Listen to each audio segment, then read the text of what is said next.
Okay, so we are here with the final cassettes, and I think this is it. We'll do this. We'll do the final mission, 50, and then I did find out, and then we're actually going to watch, which I already have loaded, ready to go. Episode 51, that's what it was. And episode 51 was released with the collector's edition. That's what it was. So that's why I don't have access to it. And I was curious. I was like, well, how the hell did it even get on YouTube in the first place? And it's because of the collector's edition. And it was basically them like, hey, this is the unfinished, as a bonus to the people who bought the collector's edition, this was the unfinished content. And there was, I watched one video that was talking about a little bit of, I think a Twitter thread. And you could tell people, like the question they're asking is like, why is it unfinished? And they're like, Metal Gear the ending to this is not unfinished, it's not hidden. And the person's like, well, Mission 51 says otherwise. It's like, that's not the ending to the game. And they're right. The ending to this game is specific, is the two that we witness essentially, which is of course, what was the first one? Beating Sahelanthropus, and then Eli taking it. But it's a little weird because, well, if there's a thing where Eli takes it, that needs resolved, right? So it's a little bit of a, I guess could you call it a cop-out, where it's like, okay, but you made it a point to make a cutscene where Eli steals Sahelanthropus, but you never got around to showing the ending to that part. So I think it's semantics, where it's like, well, the ending of the game, it's like, fuck off. Like, nobody has time for that. That shit's so irritating, because if there's unfinished content, then technically the ending to the game, you're taking liberties with that definition. But we at least have like the general idea. But another thing was, it said it led, they commented how this is a prequel and leads into Metal Gear. Yeah, but the ending with Eli doesn't lead into Metal Gear. That leads into Metal Gear Solid. Because Liquid is not in Metal Gear or Metal Gear 2, as far as I know. So that's kind of weird to me. The ending of this game, or that cut content, hints at Metal Gear Solid, not Metal Gear. Metal Gear is still kind of unclear, because Metal Gear is Solid, which again, we'll read the wiki. I'm not going to read it in this one. This is just to wrap up this. I'm going to read the wiki as its own part, as like a prequel, because I'm not going to play Metal Gear and Metal Gear 2. But as a prequel to leading into the Metal Gear Solid LP. So let's listen. Boss, we've gone over the prisoner transport log you found. Quiet was grabbed by the Soviets and moved to Lamar Khatte Palace. They lost a lot of men to her. Can't blame them for wanting payback. But why did she just let herself get captured? I think it is time you knew. Oh wait, Quiet was carrying vocal cord parasites. I already knew The this. English strain, to be precise. The third English pair. Skullface was using her as a vector. An ace in the hole if his assassination plan failed. I knew it, but Quiet chose not to speak. She told me the situation in Diné, Navajo, the only language to which the parasites do not react. If you found out, she could not remain among you. And yet, she refused the Wolbachia treatment. Why? Because part of her still wanted revenge. Against you. Revenge against the boss. In order to stay here, she took a vow of eternal silence. But then, that sudden mutation showed this was not enough. As long as the parasites were inside her, she could not predict what might happen. And that's why she took off? Sacrificing herself to make sure the English strain died with her? Maybe. Or maybe she only wants to infect the world. Whatever her plan, We can't let her go free. The vocal cord parasites are the last of Skullface's legacy. It's up to us to erase it. Boss, the targets are Quiet and the English strain she's carrying. Your objective is to extract her. But if worst comes to worst, she may have to be eliminated. Both her and the parasites. We don't know for sure what Quiet's up to, but we need to secure her ASAP. She's being held at Lamar Khatte Palace. Make your way there. Yeah, actually, that didn't answer any questions. We have no idea why she got... Because if she wanted to die, she could have just died. But she obviously made it a point to wreck those fucking dudes.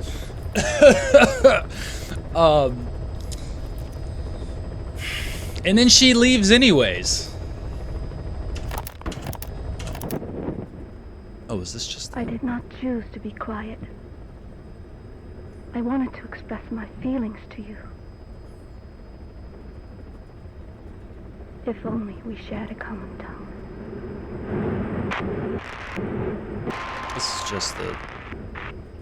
Vengeance was what drove me to them. The only language left to me. Revenge. But the words we shared... No, that was no language at all. That is why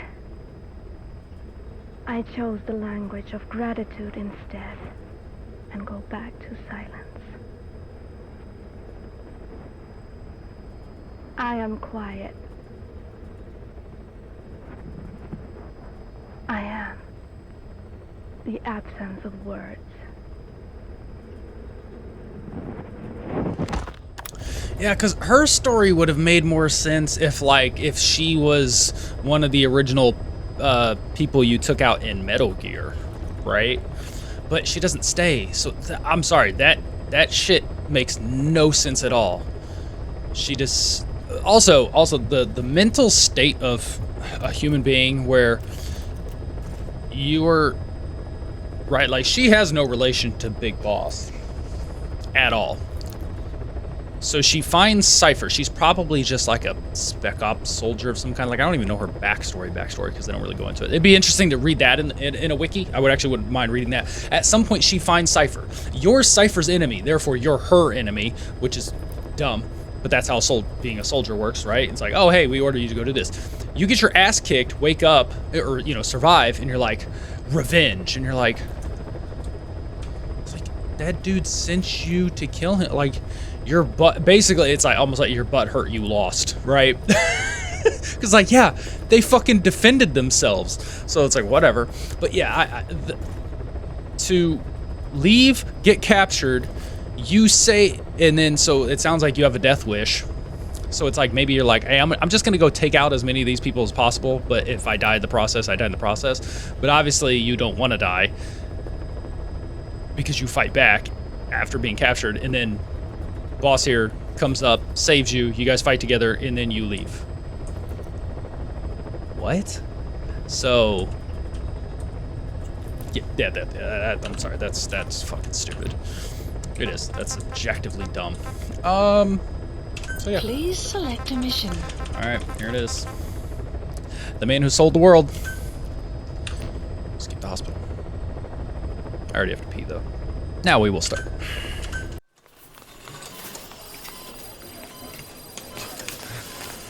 Don't you die on me, damn it! BB's dropping! Intubate, now! Cardiac arrest, he's in BFib!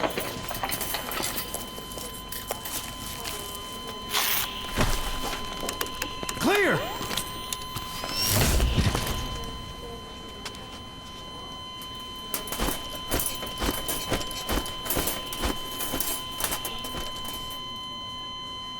No response, hit him again! Clear!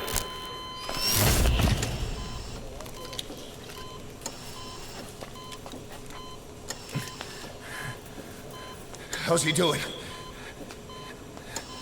Well, he stabilized, but it took too long. He's in a coma. What about him?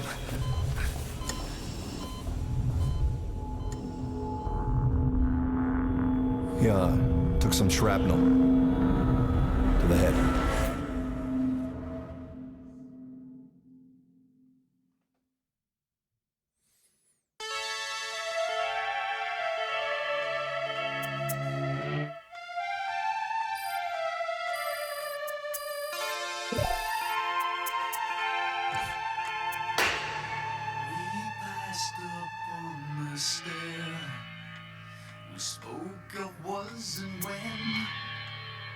Now, I'll just say it now. There is a finesse to withholding information. I can't actually remember if I talked about this in a previous one. I feel like I did. There's a finesse to withholding information from a viewer, somebody who's experiencing a story, reading, watching a movie, a game. I don't remember if I had a problem with this actually in the beginning, but thinking about it now, it's like I don't. Because they're showing you everything and walking you through this from the perspective of your person. And what happens at the end of this, your person never witnessed at all. So them not showing this to you until the end, I think is actually perfectly acceptable, because you're supposed to be witnessing this game from this person's perspective, and the car crash you get into, you're unconscious for, so you don't witness what happens. But this is just them showing you what we essentially already know. Metal Gear, and Metal Gear 2, Metal Gear, you don't fight Big Boss.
Kdo chcemy?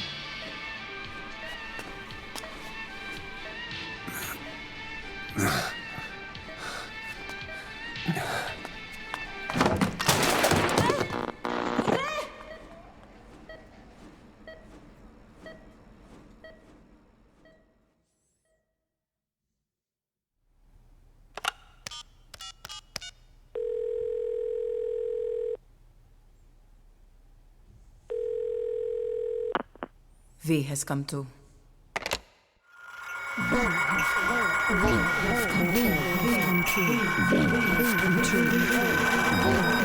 Why'd they call him V, though? V has come too. That's clever because Metal Gear Solid 5. I don't actually know why they call him V. Ακούεις με?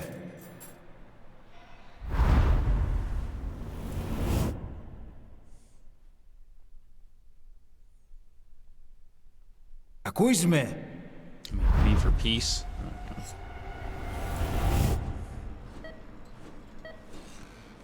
Can you hear me? Are you having difficulty speaking? Can you move your head? Just nod if you can hear me.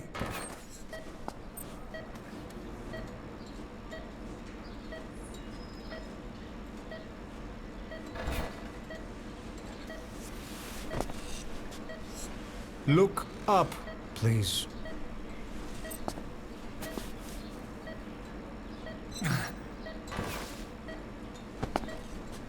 Very good.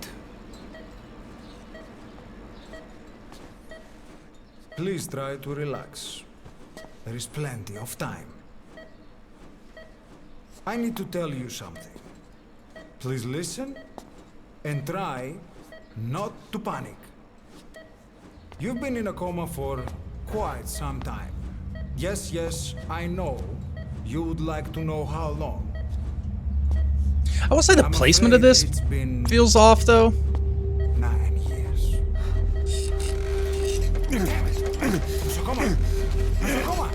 Nosocoma! Nurse! Calm down. Because Quiet leaves, and then they just hit you with this mission. Try not to panic. Now. You'll be alright. So to me, like, that feels off, like, pacing and timing wise. How do you feel? Not too bad. With that IV, with that liquid.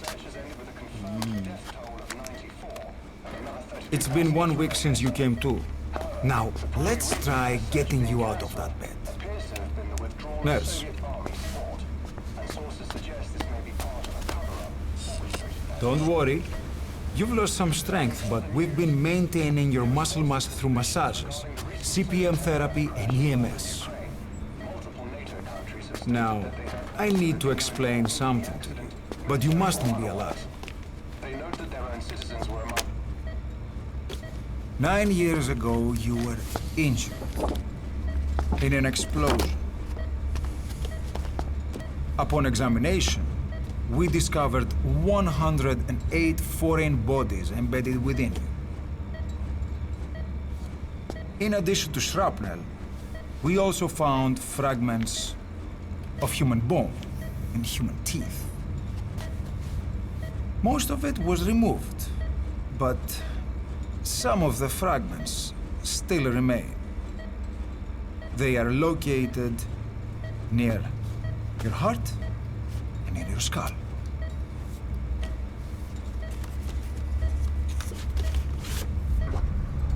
Look at this. The fragments are lodged deep within your cerebral cortex. We couldn't give you an MRI, the metal, you see. But even if we were to extract it, you would most likely suffer a brain hemorrhage. Speaking of, lucky he didn't die throughout this whole game, because Mental one and quick, physical impairment are unavoidable. like, hit to it. However, your Right. current status is not life-threatening. One more thing. This X-ray is of your upper body. You better look now. Best to understand your situation sooner than later. I know it's difficult, but please look down. It's best to see with your own eyes. Be brave.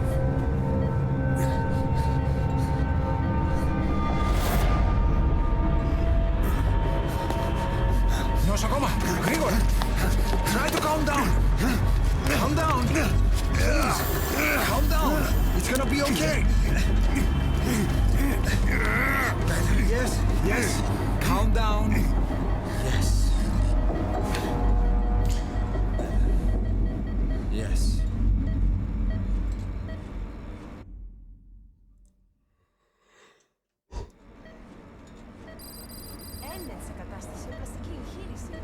Κάποιος ήδη γνωρίζει ότι έχει ξυπνήσει. Διατρέχει μεγάλο κίνδυνο. Πρέπει να ενεργήσουμε άμεσα. Προετοιμάστε τον για εγχείρηση. Δεν το πιστεύω. It's true. There are those who wish you would never woken up. You should be dead, but you're not. The wheels are in motion. Your enemies are everywhere. We must alter your appearance immediately. Otherwise, I fear you won't leave this place alive. It's a wide open world out there, so there's something we need to take care of first.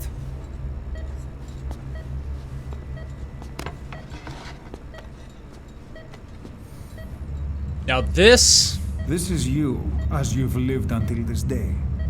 was I'm good. going to change your appearance. We have no other choice. I appreciated this twist the first time I saw it. So originally you think you're Big Boss and you create an avatar for your online appearance, which secretly was actually just how you actually looked. And then when they gave you surgery... Very good. Now let's remove these bandages. They actually turned you in Your to face Big Boss. has healed nicely. Not the other way To tell around. you the truth, these And that- bandages were more for your protection. I To hide really you fucking from liked. those who want you dead. Oh, there's Quiet. As of today, your name is Ahab. Forget everything. Your name, your past. No, that's just disrespectful. That nurse did nothing to you.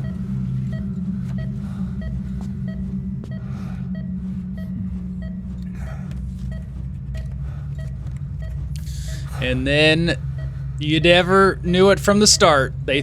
You thought they were showing you who you were.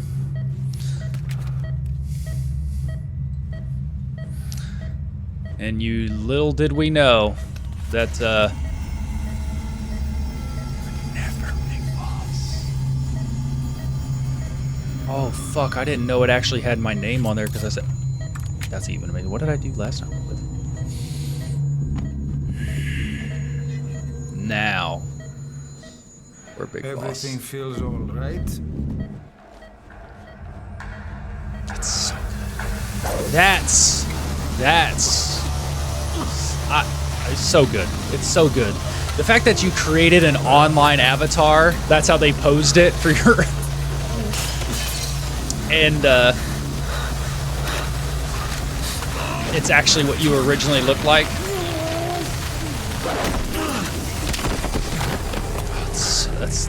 That is such a good twist.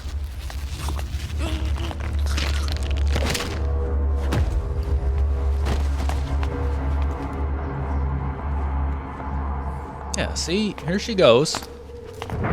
Ordered by Cypher. Not yet. The patient in the next bed saw my face.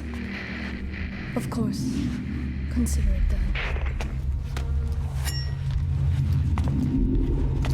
Without her superpowers.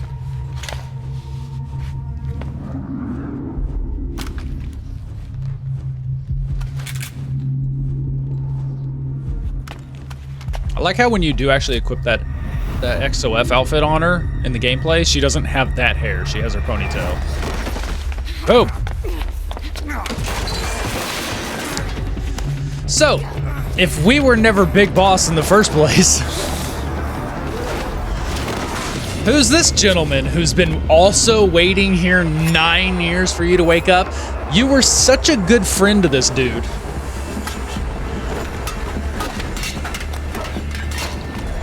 That what? He also just hung out for 9 years? Or was... Ow.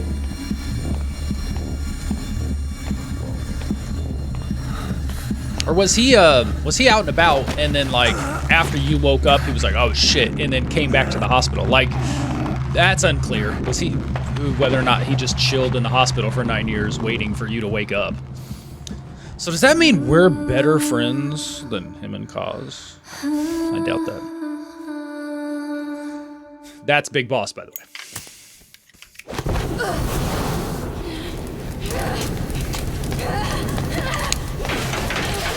Chemical fire.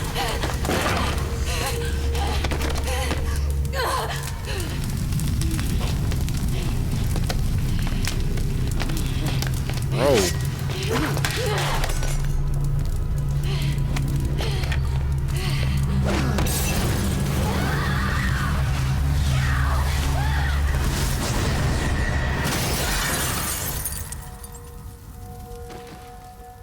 Oh, she did hit ground. I heard a body hit the floor. Damn.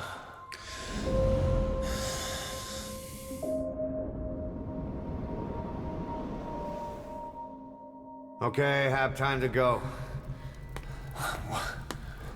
What happened to the woman? The woman? We gave her a light. She took the short way down. Who are you? Who am I? talking to yourself. That's also a clever play. Watching over you for 9 years. You can call me Ishmael. What the hell is going on? Well, the good news is you're in the land of the living. Bad news, whole world wants you dead. The only thing that okay, Feet, soldier. No this place to also could have played into why you're voiced by Kiefer Sutherland. Need a little pick-me-up? You're not Boss, who's voiced by David Hayter. But it would have been weird Nothing like a little dioxin If- to get you back in the game. Big Boss here, Ishmael, was voiced by David Hayter. Because if he was voiced by David Hayter, I think people would have figured it out. That's probably why. They would have figured it out too quick. But yes, the fact that you're not Big Boss and you're Medic, you're the other guy, you're the guy who, as far as I know, opened up Paz. You're that guy. And that guy's voiced by Kiefer Sutherland. That makes it, Getting out of here. for me, story-wise, like why it'd be okay. Granted, like 9 years later, maybe some, yeah, because you only find a few like ex-Mother Base soldiers. Like maybe, I doubt they would question why your voice sounds different because you were in an accident. But a lot of things could happen. But yeah, so that for me would have been interesting if that would have been David Hayter still.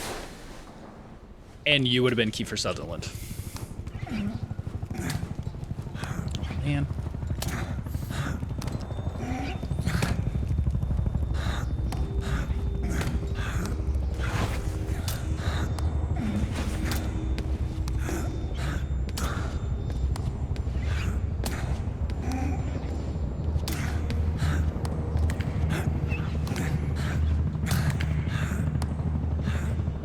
This way.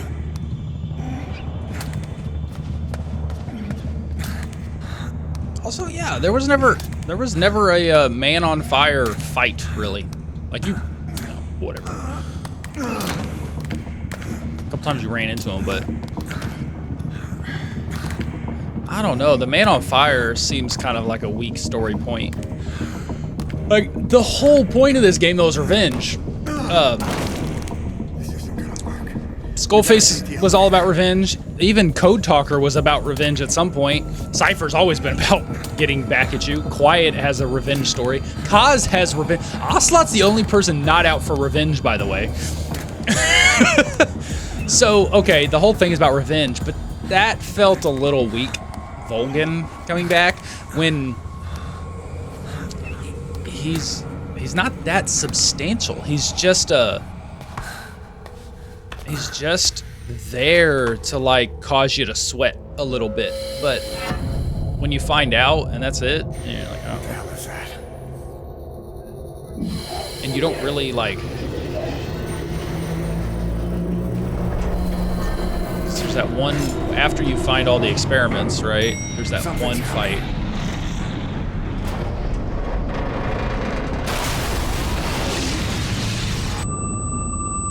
What's another time you actually fight him? I already can't remember. Oh no.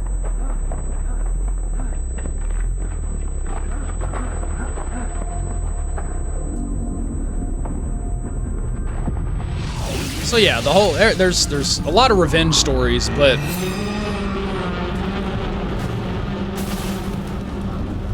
I don't know. He's kind of like a boogeyman that just shows up a couple times. But then he doesn't really even last long on the field, you know?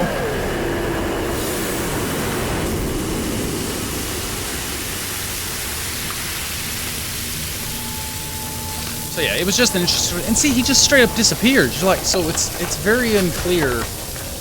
Yeah, his whole plot is kind of weird. Part of the story, whatever you want to call it.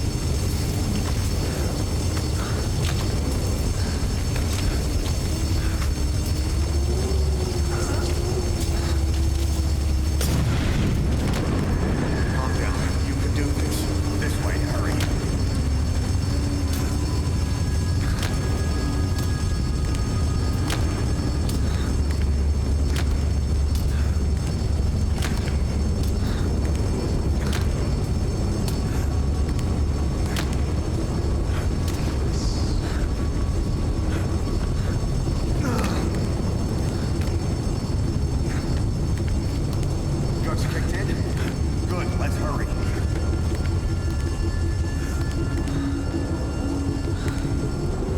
me with my arm, please?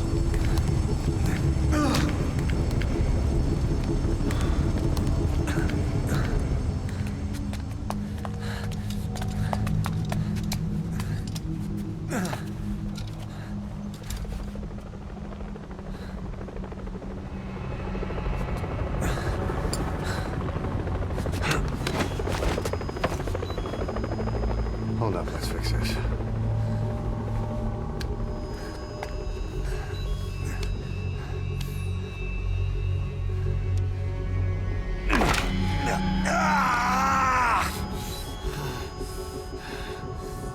Next time, do it yourself. It's always good to try and mend your injuries while hiding from the enemy. Over there. Movies do that a lot. How well can you function after putting that back into place?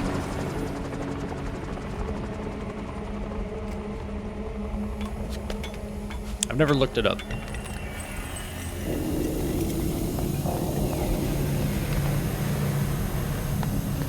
Let's go.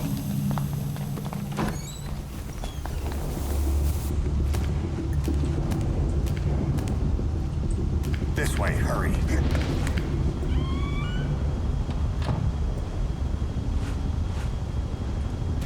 Get down. Okay.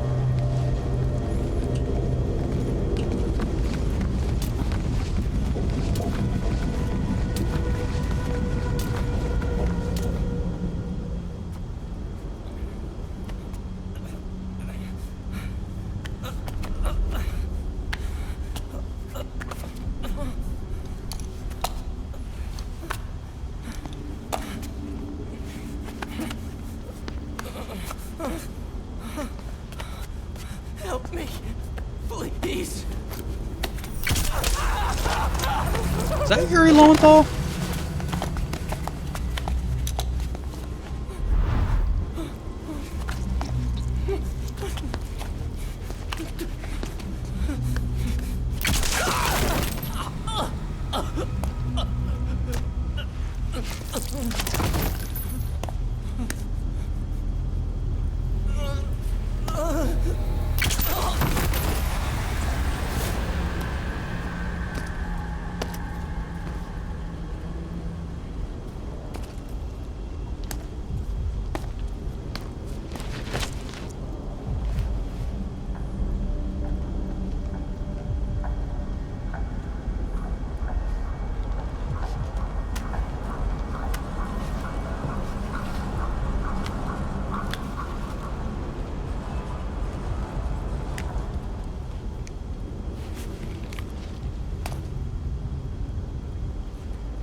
Also, I just realized, thought about, they sent Quiet in. She failed, but was the task force just behind her, waiting?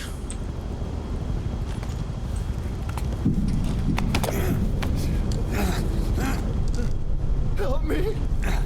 I don't want to die.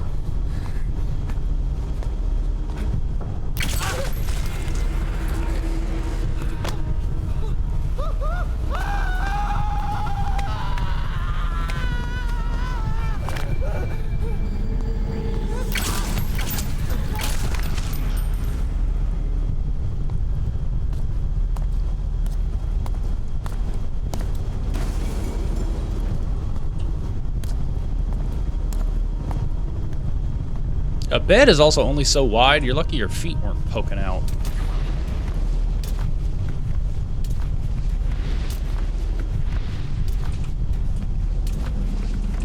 I cannot stand up yet.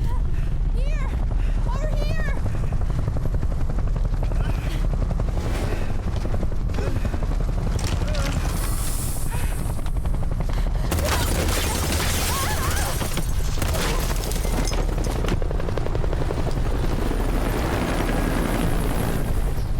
Time to walk. Press the stance button to stand up. Look how he says it. Don't get caught in those searchlights.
Shit!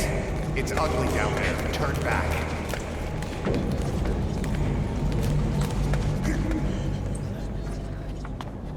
Πάμε γρήγορα.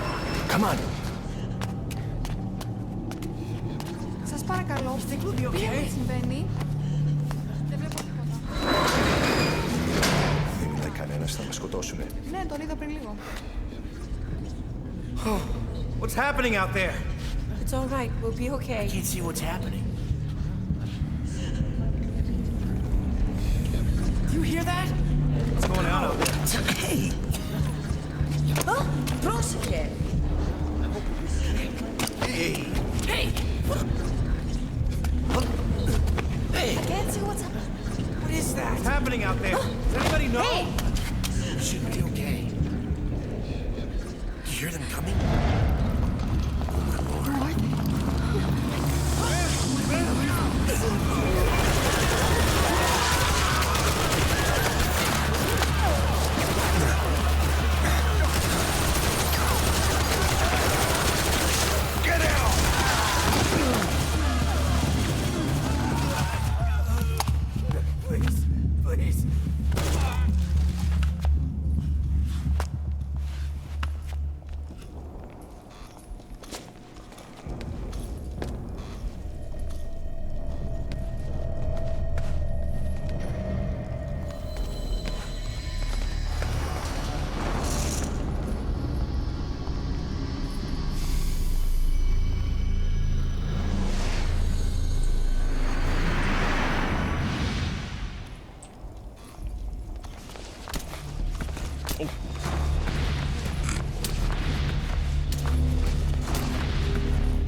Anything? Negative. He came in here. Keep looking.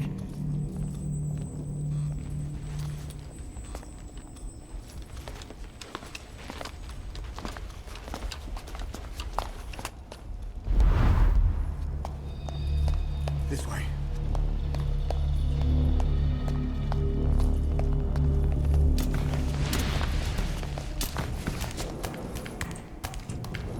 This way. We're sitting ducks. Blend in with the bodies. Get down on your stomach and crawl.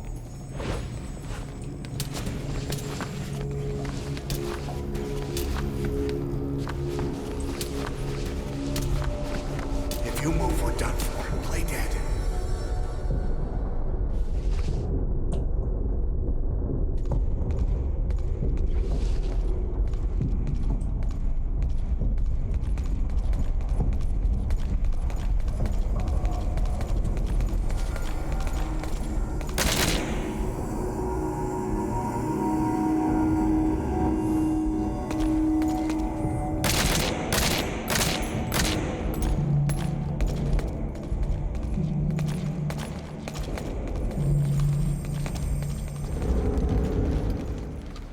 I think he did that before.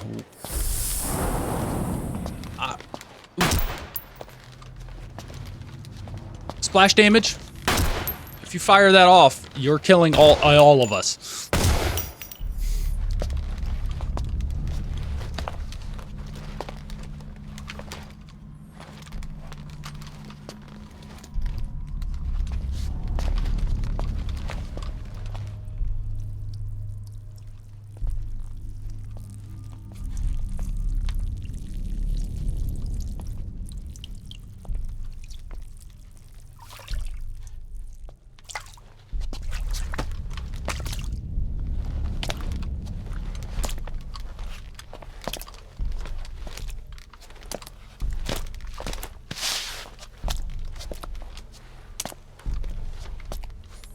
Why would you move?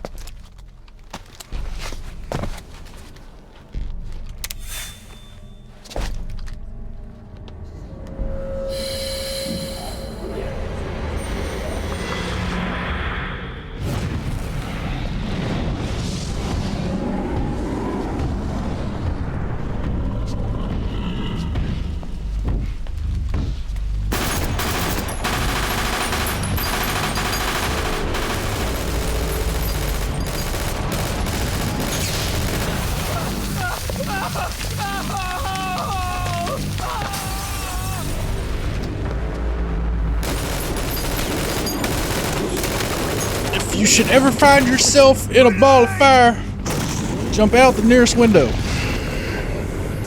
Classic. Classic fire window tactics. Take this!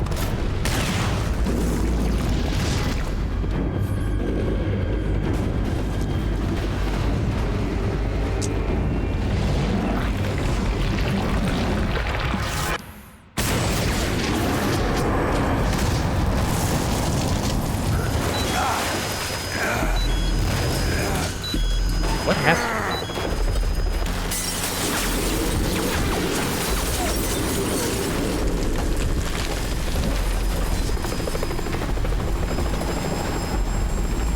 I don't know if it's implying you got hit with a bullet or like your knee popped out of place. Yeah, no, I think it was the knee, right? Because he doesn't he said it or whatever. I don't remember. It's been so long since we first started this game.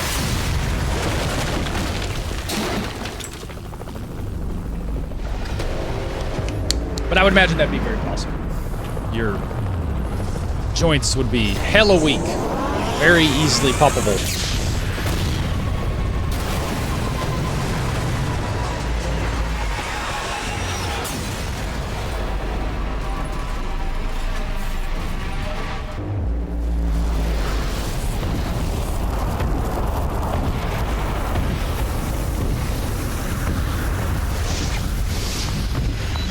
Oh yeah, you can.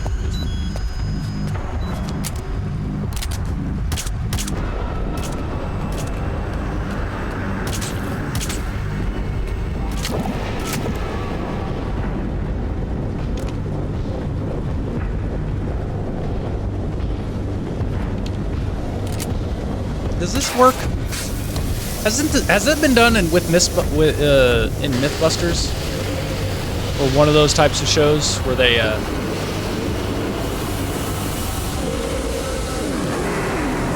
try to debunk whether or not you can just shoot a sprinkler? Well, no, because it's just a cap, right?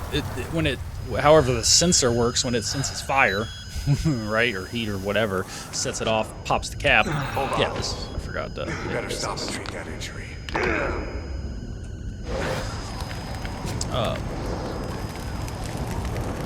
So this is the interesting. See how discolored this is? That's a comment they make about the shrapnel in your head.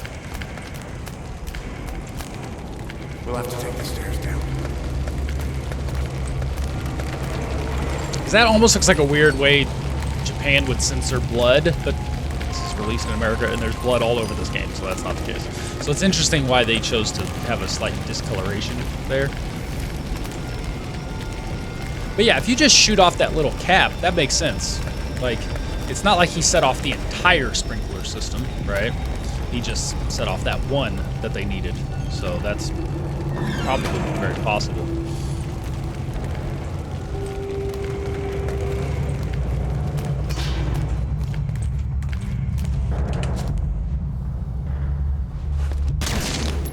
Nice shot.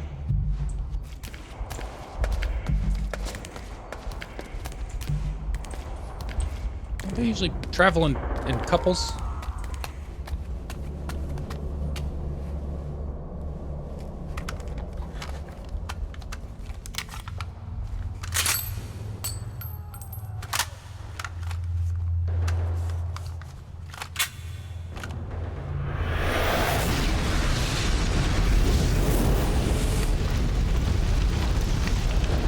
Know how to shoot a gun?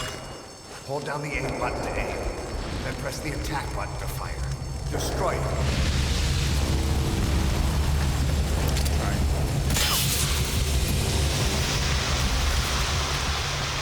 Hold on. I'll take the lead. Can't. You're pretty good. Alright. Take the right.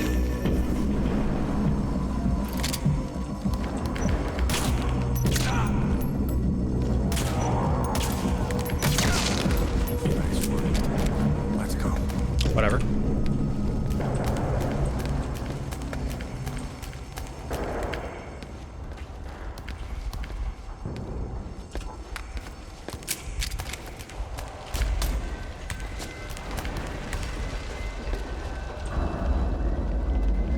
Did that happen when I first played the game too? That happened in the very first episode? Or he didn't actually fire at anybody?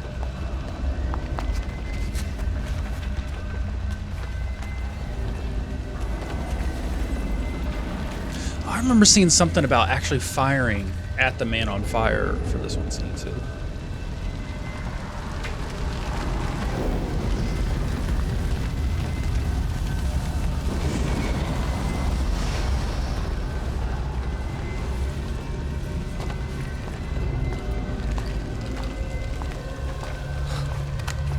Why is this? Oh, did the man on fire come through here? Why is this place on fire? Why is this all destroyed and disheveled? What happened here?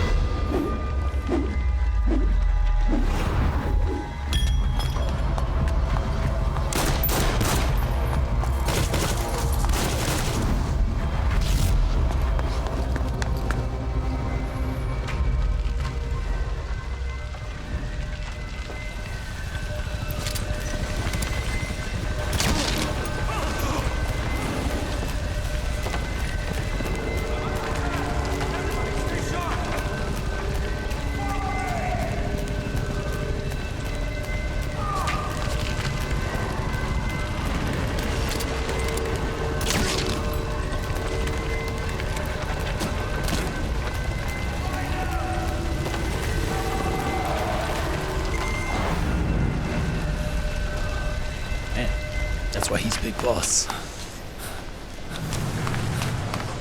That's why he's the real big boss. I gotta pee again. Let's play it.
didn't censor that. It's plenty of uncensorship.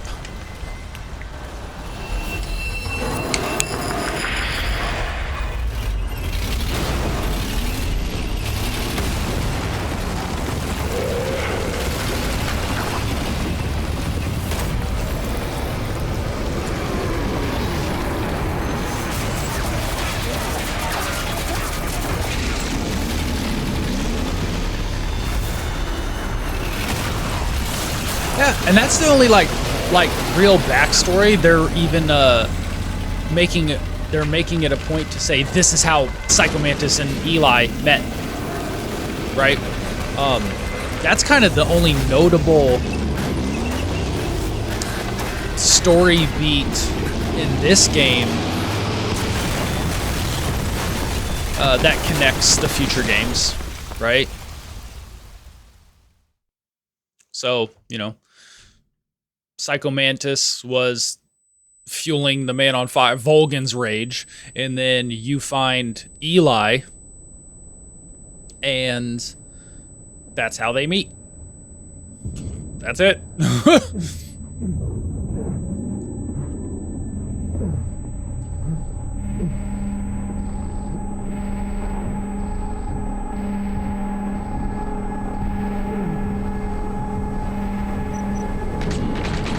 Wait for me.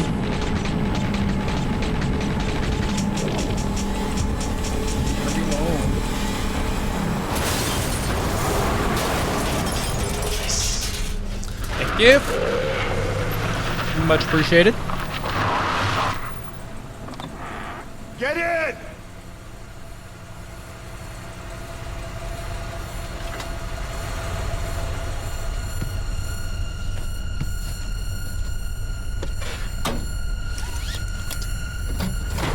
Put on that seatbelt.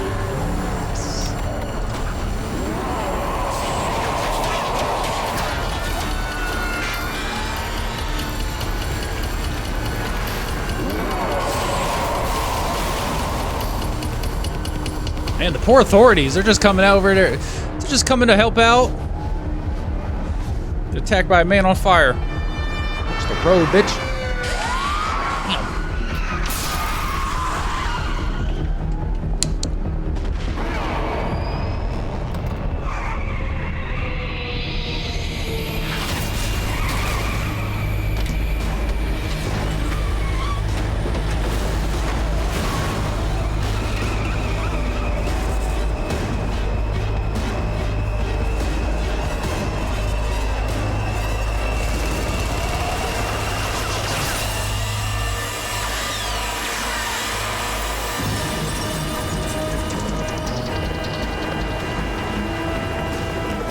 Yeah, it's unclear why he acts like this, too.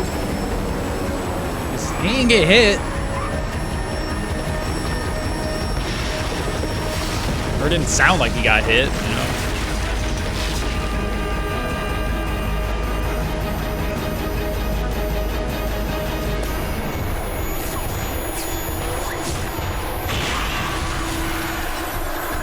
Ah, pissed.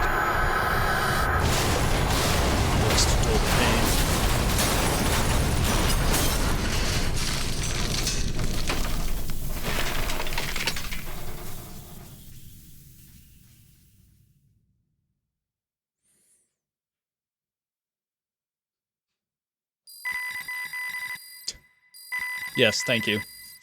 My men are still, even though this is the beginning of the game, my men are out there destroying sheds full of gas masks and body armors. Oh, machine gun failed. Wow. Completed mission task 1 to 2.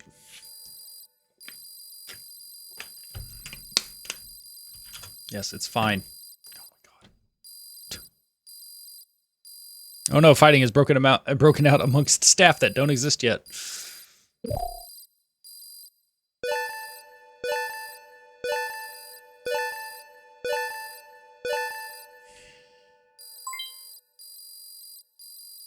Infinity Cyborg Ninja. Woo, S pistol AP.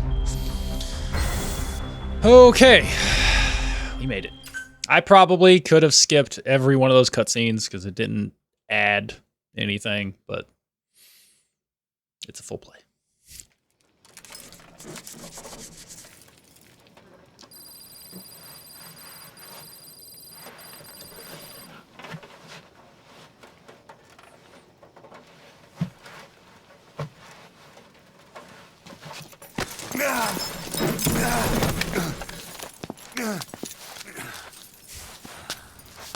This way, boss. Hurry.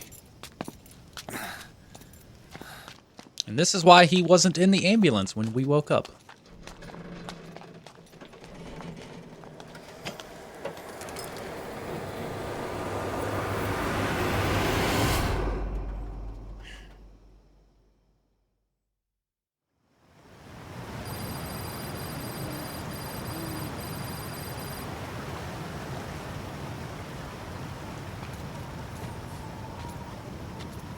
Use that bike.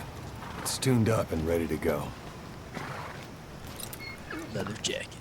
There's the real big boss.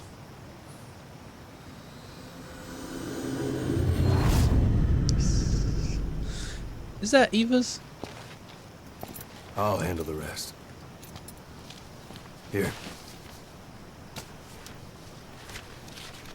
That's your name as of today. You best change your face, too. Now this one, he'll take your place. From here on, he's Snake.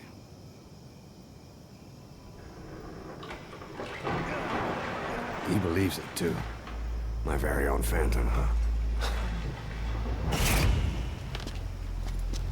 Boss, the whole world wants your head.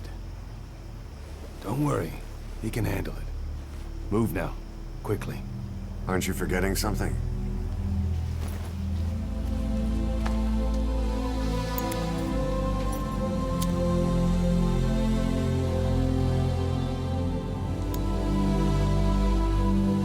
See, if only he was David Hayter. I think that would have been dope.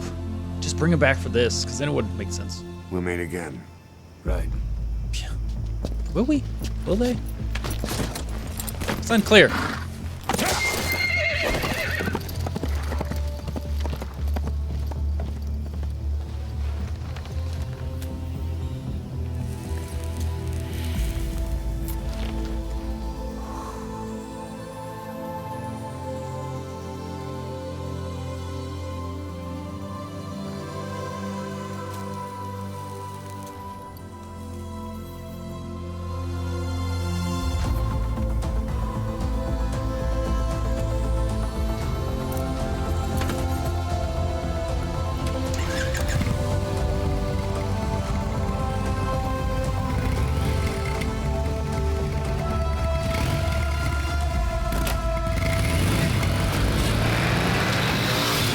There's the truth. So like I said, storytellers do write a fine line of withholding information from you. Oh, Code Talker helps create the U.S. military. Virtuous mission, Operation Snake Eater, death of the boss. Comrade Volgan is Moscow, Congo crisis, China conducts hydrogen bomb, Eva disappears, last in Hanoi, U.S. Department of Defense successfully sends first message to ARPANET, treaty proliferation of nuclear weapons, Major Zero disbands, L'Enfant Talib, Liquid and David, confirmed, Big Boss parts ways with Zero, Code Talker just, can I slow this down? India, Mother Base, yeah, Zero hides Big Boss in a hospital. L'Enfant Talib is abandoned. Eli is taken to Great Britain. That's why he has an English accent. Zero suffers brain damage to skull face and parasite attack on underground. Good, Iran-Iraq war. Suicide bomber. That's when Snake awakens. Civilian airline carrying the third boy, which is Psycho Mantis. Quiet suffers of full body burns, Hyperus, and undergoes parasite therapy. Oh, so they don't actually, that was just all, everything leading up to it. They didn't go into any of the future stuff.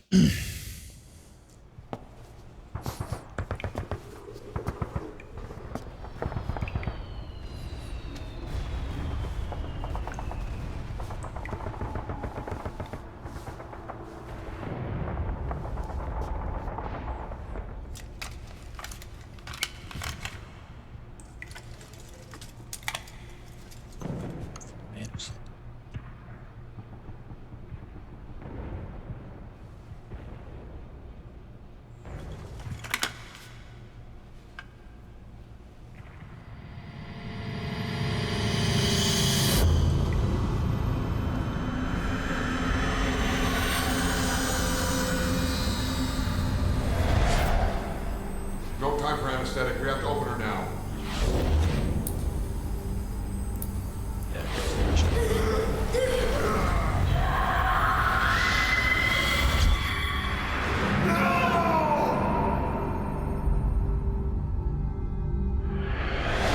Boss.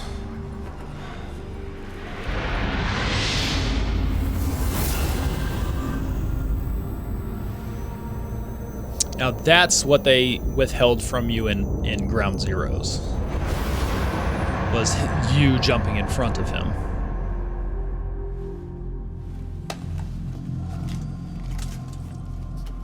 When is this, though? Is this after Quiet left?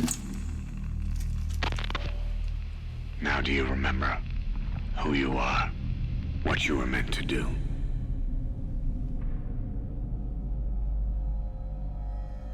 I cheated death thanks to you. And thanks to you, I've left my mark. You have too. You've written your own history. You're your own man. I'm Big Boss. And you are too. No. He's the two of us together. Where we are today, we built it. This story, this legend, it's ours. We can change the world and with it the future. I am you and you are me. Carry that with you wherever you go. Thank you, my friend. From here on out, you're Big Boss.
So, turn it down so I don't have to do this in the recording. Or in the, in the edit. Again, storytellers write a fine line of withholding information. However, they're withholding something we technically already know. It just really depends on if you played Metal Gear, if you played Metal Gear 2, and or if you, like most of us, like my age, didn't. Metal Gear Solid would have been the first one we would have had access to, or most likely Metal Gear Solid 2, or / the Twin Snakes. So when I play Metal Gear Solid, we're going to play Metal Gear Solid, the PlayStation version, because I don't have the Twin Snakes GameCube version. I would like to get it sometime, but I only have the Legacy Collection, and that includes the original. But, you know, maybe you played Metal Gear Solid and Metal Gear Solid 2, right? And then you looked into the history and then Wikipedia's and all that stuff. Or maybe it was like I don't know, it wouldn't surprise me if there was a GamePro magazine or something before the internet was really like as good as it was with giving information, that you found out in Metal Gear, you, as Snake, killed Big Boss, and then Metal Gear 2, Big Boss shows up again, and you find out, oh, you didn't. So this just bridges that gap. It just tells you the story of Venom Snake. Because then in Metal Gear Solid 4, right, it was Metal Gear Solid 2, 3, and then in 4, that's what was off-putting, because again, I had played 4 well before I still knew Metal Gear and Metal Gear 2. So Metal Gear Solid 1, Metal Gear Solid 2, and then Metal Gear Solid 3 introduces Big Boss, and then I don't remember when I played Peace Walker, but I played 4, and then they talk about Venom Snake, and it's like, who the fuck is that? Well, Venom and Solidus. It's like, who the fuck is that? And then Big Boss shows up at the end, and then obviously when you find out about Metal Gear, you're like, oh, okay, cool. So this is a story we already know the ending to. It's really just bridging the gap.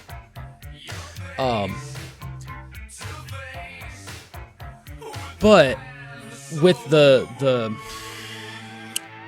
Twitter stuff that I saw that was in some guy's video, when people are asking about the true ending and they're like, no, this is the ending. Like, to me, it's semantics, and it's like, you know what the fuck people are talking about. Any good storyteller, you know when you're like full story, the story is already finished, but the telling of it in this medium is unfinished. And so the whole Mission 51, it's like, oh no, that was just bonus content. It was cut beforehand. Yeah, but it still gave, I don't want to say closure, but some more insight into Eli and at least Psycho Mantis. So this game makes it a point for you to find Eli, because they could have just left Eli out of it. They could have had this entire game, and if they didn't want closure, or if they didn't want to worry about, because he's not that substantial to the telling of this story, so why include him in the first place?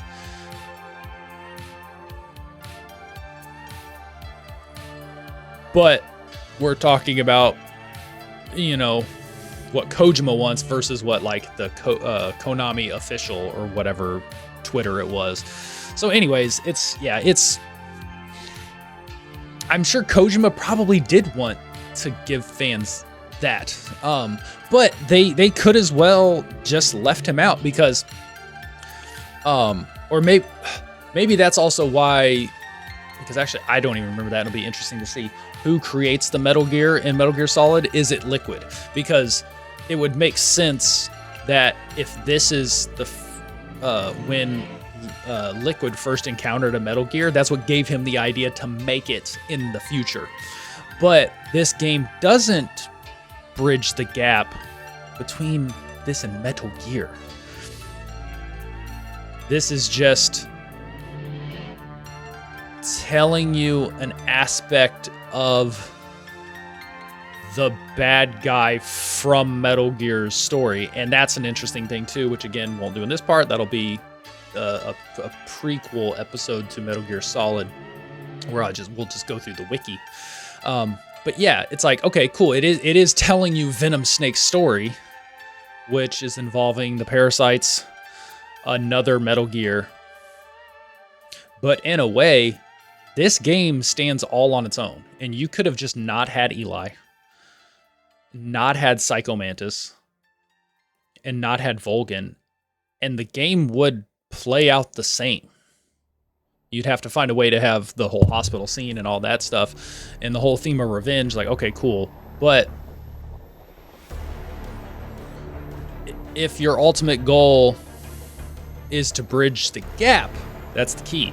If this was just a story on its own, to just tell a story of Venom Snake getting a group of people together, then that's fine. But if you wanted to bridge it, it should have been about Snake putting together the team that you specifically fight in Metal Gear. And then you could have just left Eli out of it. But obviously, that's for the fans. Oh shit, we get to see young Liquid. Ooh, and then like again, him interacting with the Metal Gear could be what gives him the idea in the sequel. And then that's why Psycho Mantis is on his team. That's a cool bridge gap to bridge.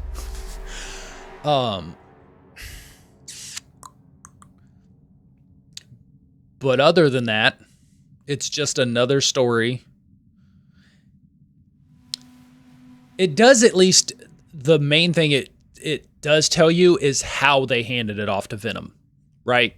That's what the game ultimately does. Because since in Metal Gear you fight Venom, in Metal Gear 2 you fight Big Boss, this really just gives you the definitive answer on how they switched places. That's it. And then it's at that point it's just a story of Venom Snake. But I'm very curious, and from the brief moment I read the wiki, is like, why does he become a bad guy? Kind of doesn't make sense. Or maybe it's because, so he was obviously good, and oh, that's a thing I want to note. That's a pretty interesting, that's actually significant, because Big Boss is touted as a really good soldier. And the fact that the medic could do everything the boss does is kind of significant. Because it's not that somebody else can't be as good as the boss, but that's the point, right? You had the boss, and then you had Big Boss, because he surpassed his mentor. But Big Boss was capable of training a soldiers, and one soldier in particular, Medic, was skilled enough to replace him. That's pretty substantial. I like that. You're like, oh, because everybody thinks like, oh, you know, Big Boss is one of a kind, and that's why they wanted to make clones of him. And that's also why they tell you, Eli is not your clone, because he's not, because you're not Big Boss. You're the medic, so you carry different DNA. But I think that's pretty substantial and significant story beat, that that character was significant enough in skill and prowess and ability to replace Big Boss. So Big Boss, I assume, can become incognito because everybody wants him dead for some reason. And then he can pursue Cypher. The only thing that doesn't make sense is how the fuck does Revolver Ocelot get on Liquid's team? See, that's another reason why, if Liquid wasn't a part of this game, young Eli, then it would make more sense that Eli/Liquid will allow Ocelot on his team, because he doesn't know who he is. But the fact that he actually has some history begs the question, why the fuck would Eli or Liquid allow Revolver to become a part of his team? Which hopefully maybe the wiki will talk about. So yeah, I think that's kind of my thoughts on all that. All right, see where this drops us.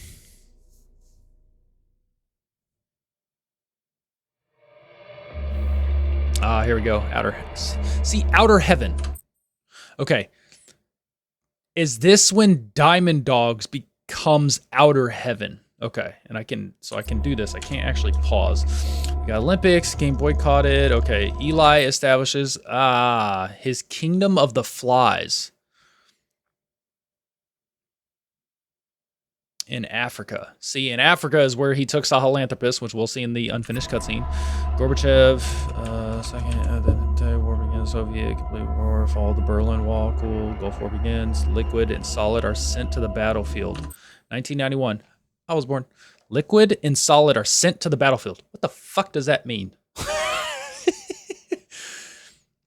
Because from the wiki, it made it seem like they don't even know each other until later. Because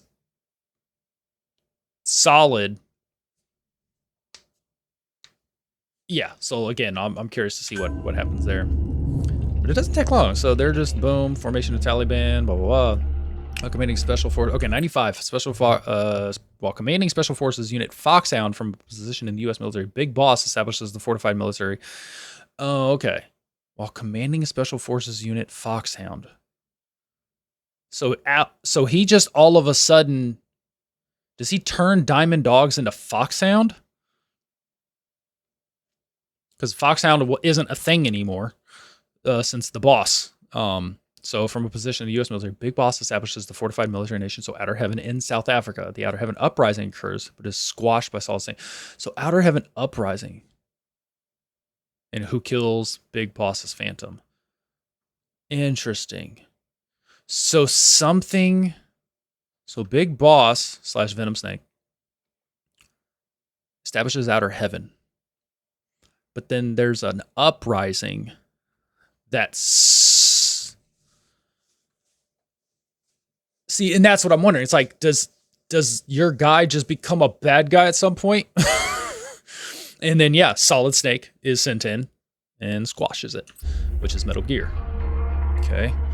First Congo War breaks out. Second Congo War. Then Zanzibar land disturbance. Solid Snake kills Big Boss. So that is Metal Gear 2. But the Patriots revive him and conceal his comatose body. That's Venom. So revive him and conceal his comatose body is just Venom Snake. Oh god, that's terrible. Bro, Venom goes through much more than fucking Big Boss ever actually seemed to really go through.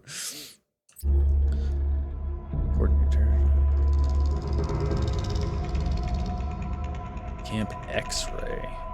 Oh yeah, enemy combatants established. There we go. Shadow Moses. Deaths of Master Miller. Right. Donald Anderson. Second.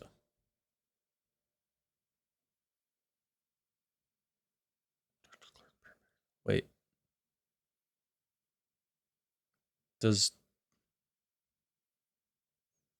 Shit, I'm spacing. Metal Gear Solid 3 didn't that have a SIGINT and a paramedic? Dr. Clark, Donald Anderson. And then death of, obviously, Master Miller. And then Solid and HAL established Philanthropy, an anti-Metal Gear NGO. 2007 Manhattan tanker incident. That should be Metal Gear Solid 2. Oh, no, sorry. Big Shell incident. That's Metal Gear Solid 2. And then SOP, Hungary revises. And then Guns of the Patriots incident. Yeah. Metal Gear Solid 4. Deaths of Ocelot. And Eva. Yeah. Big Mama. Big Boss kills Zero. Kind of. Does he? He just kind of brings him up on a wheelchair. Oh, does he pull his life support out or some shit? And then Big Boss falls. And then Big Boss kills over, by the way. There you go. Spoiler alert. Which we'll see in Metal Gear Solid 4. Oh, I can't wait to get to Metal Gear Solid 4. Metal Gear Solid 4, but... Whereas this was, 17 parts, I think? 17th part being the final. What was it all for? And being gameplay? What is it? The real Big Boss is working separately from us to create his new nation. New nation? A military nation above and apart from all. The true Outer Heaven. Something created to maintain world balance. Independent of the struggles for supremacy, for personal profit, the cycles of revenge between countries. It'll be an army, all right, but more. Big Boss is building a nation. But until it's complete, we support the other Big Boss. Oh. The Phantom carries on his legend, his meme. That is Big Boss's plan. So that's the way it is. 9 years ago, I thought everything had been taken from me. But now I really have lost it all. The boss, and the future we were building together. One day, the age of Big Boss's sons will arrive. They'll likely want to settle the score with him. We have to shape that age. We'll each have roles to play. Building the foundation for a revolution led by both Big Bosses, the True One and the Phantom. No. Big Boss can go to hell. I'll make the Phantom and his son stronger to send him there. For that, I'll keep playing my role. You know, sooner or later, there will be only one boss. There's only room for one boss. His sons are fated to face each other someday, too. If the day ever comes that you go back to Cypher, I'll aid the other son. And then you and I will be enemies, too. One of us will have to kill the other. Fine by me. I'll be ready for the New Age. Until then, we'd better get used to coexisting.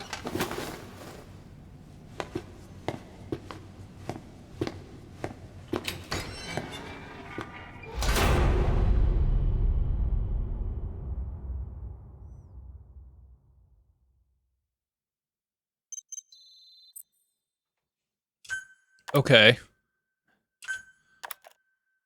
Truth records. Damn. Cyborg Ninja. Oh. Oh, that's an ocelot. Outer Heaven. Spunky Platypus. Nice. Okay. So Big Boss does make Outer Heaven. That wasn't clear. They were making it seem like this boss like changed the name because his diamond dogs aren't even a thing in Metal Gear. But see, that's why I thought he did change. Like he just took this mother base and called it Outer Heaven. And then Snake infiltrates it and takes it down because that's what happened. He takes down this guy. But so that's the only thing that's still kind of confusing. We got 60,000 GM. Nice. Holy shit. Oh my god. Holy balls. I gotta listen to all that shit. Fuck. Well, I mean that's gonna be tacked on to the end of this too. Alright, give me a second. Get key items.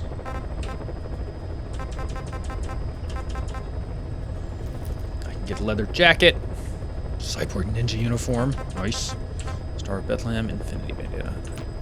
Oh, that's what boss died in. Oh, and I kept the butterfly. So actually I'm kind of curious about that. We need to find that out. Can I replay a mission and keep quiet? And is quiet still with me? So, let's just for funsies real quick. Can I still choose quiet? I cannot. Dang it. Okay, so even though I had butterfly, she's not with me, so I would have to replay that. But here's what we're definitely gonna do. So before I listen to these, should be the like very fun part. We're gonna watch this. All right, so we're gonna watch this real quick.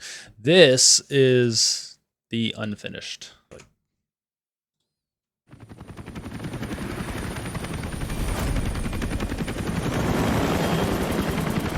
Okay, that should be good.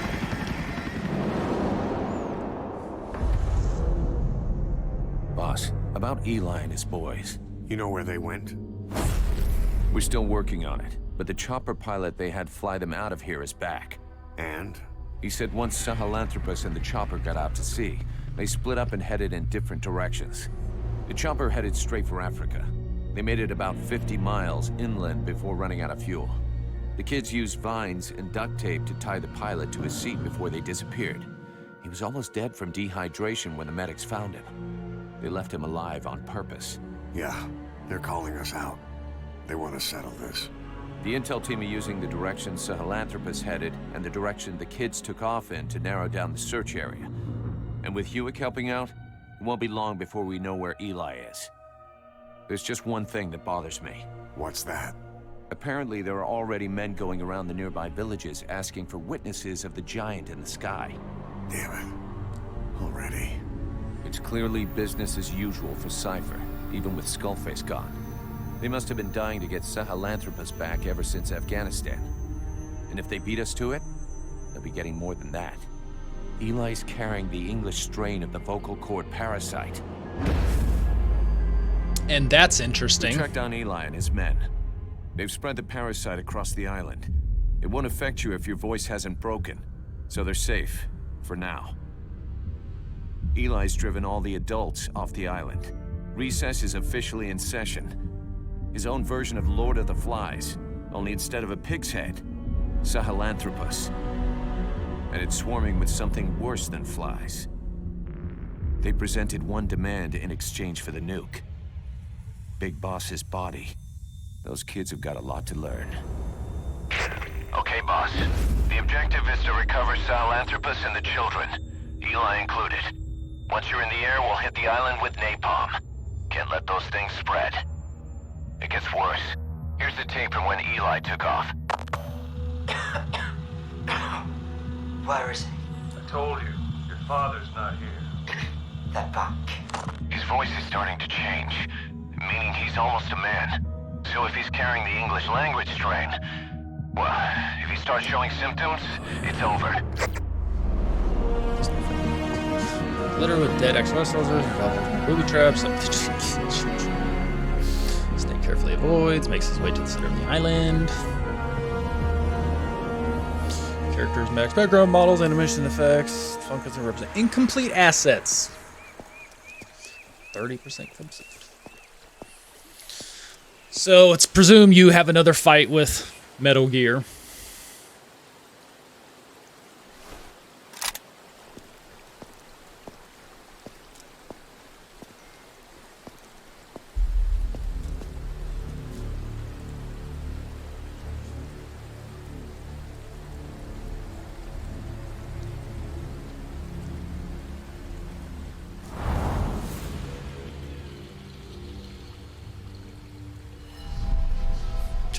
Dude's just chilling.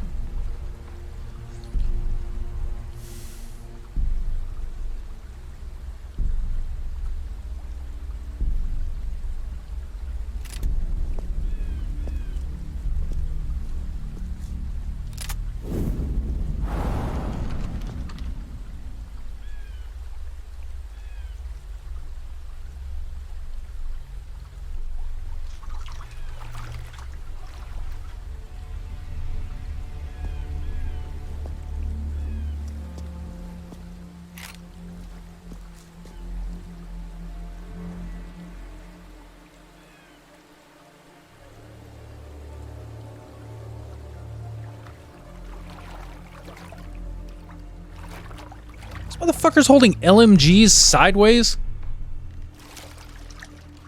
I don't... Whatever. It's fine.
Yeah, having Psycho Mantis on his side makes him a force.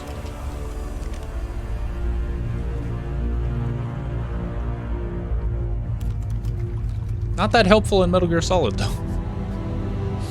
Took him out pretty easy.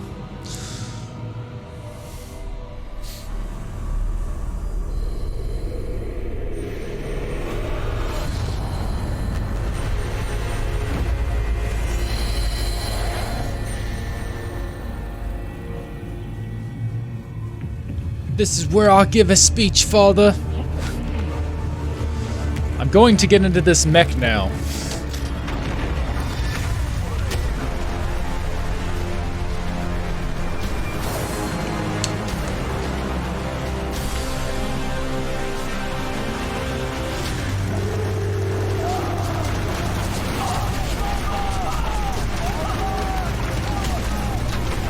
Now this is what's interesting, because they tried to make it a point to say that the Metal Gear wouldn't act as a weapon. It's like it's not operable as a weapon, but I wonder if that means like the nuke. But they don't really... This Metal Gear doesn't look like it's even meant to fire nukes. It's got a railgun, a flamethrower dick, a spear on its right arm.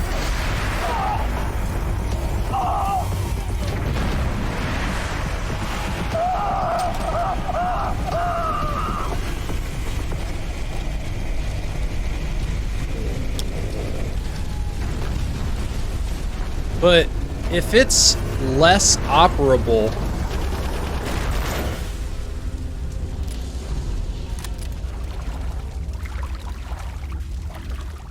I don't know, that just seems weird. I knew you'd be through here. You're not a kid anymore. You can call your own shots. But at this rate, you'll be dead before you have a chance. I'm free to die however I wish. Yes. Free.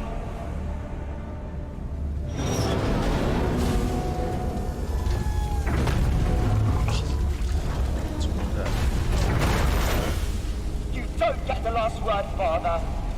I'll break the curse of my heritage. And to do that, Fuck is he on about? I will kill you. Is he just straight up upset that he's a clone? Like, I don't know, battle ensues between the man version of Alien and the Blind Force of the Time Guard. That's probably not how that battle would have actually turned out. It would have been probably just like it was before, me against it.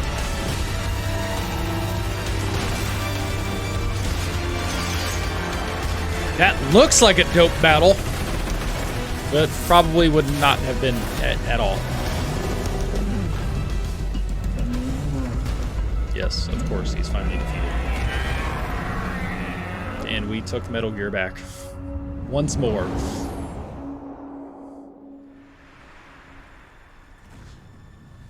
I don't know, cutscene looks like it's like 80% complete. Give yourself some credit. 30%? Come on. You can see where it's not complete.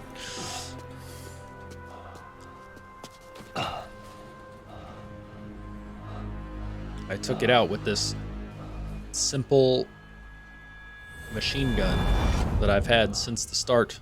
Still a 1-star. It's not even upgraded.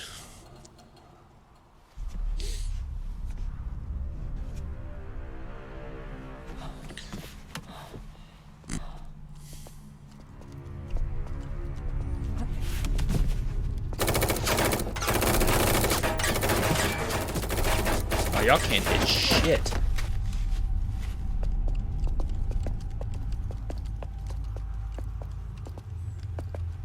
Giant red suit on.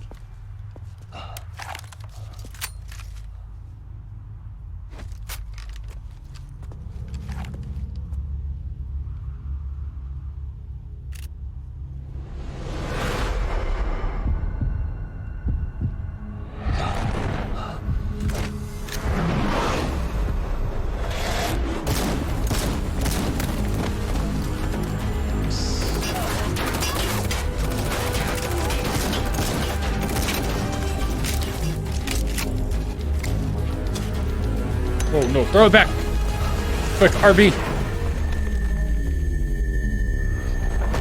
Snake's head injury, I'm not sure if it's a seizure.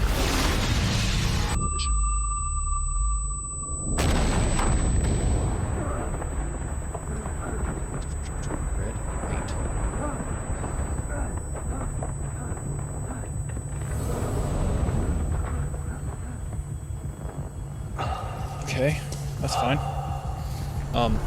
Eli is a small child. Can he differentiate size? Maybe.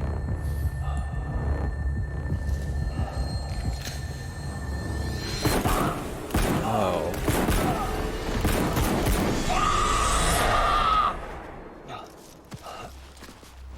Oh, so that's what happens. He's just firing in a somewhat panic to to save himself.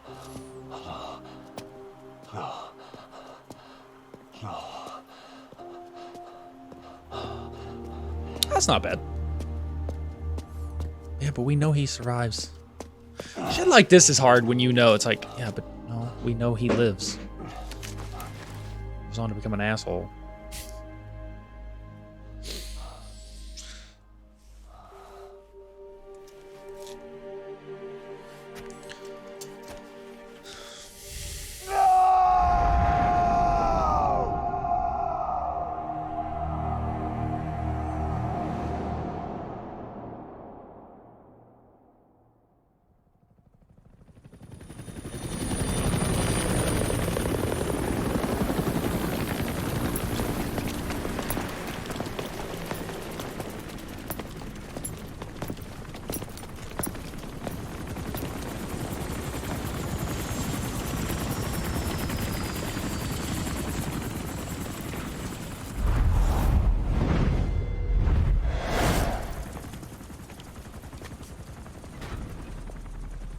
Give me some room.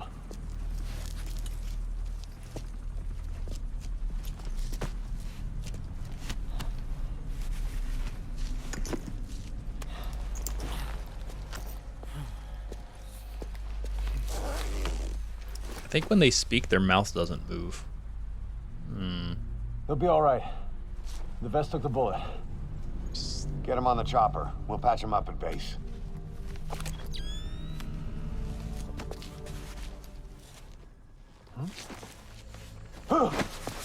Boss, he's showing symptoms. Huh? What?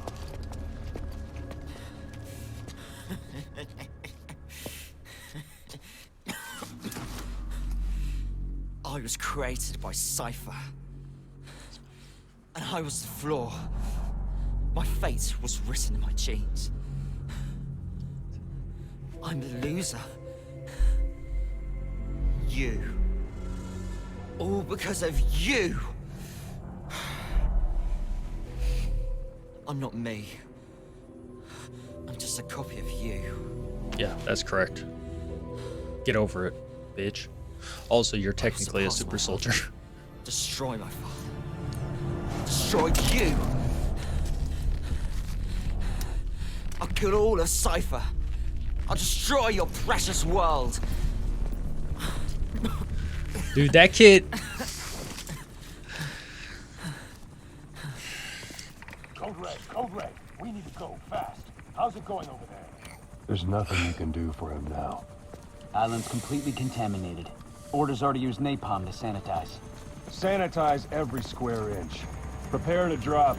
We're pulling out. Move! Code Red.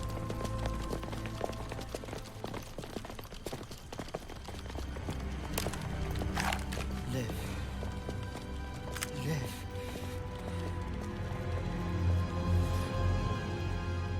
You're one hell of a soldier. I will kill you!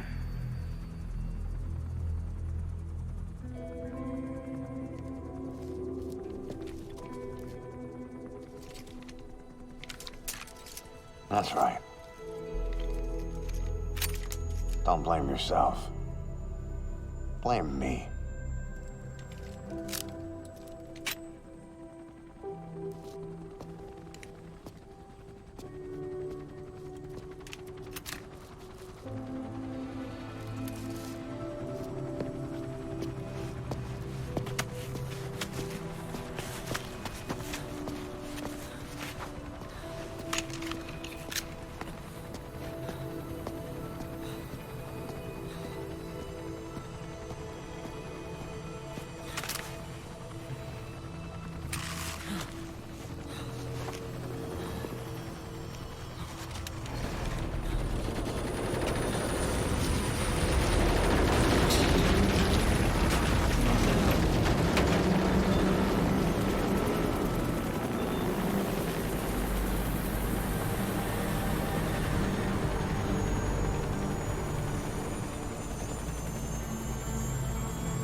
Come with me, pizza. That's what that looked like. Look like Peter Pan.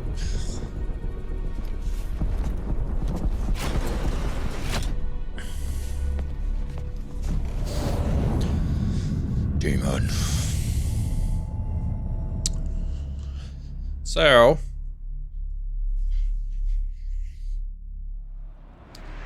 that's what would have happened.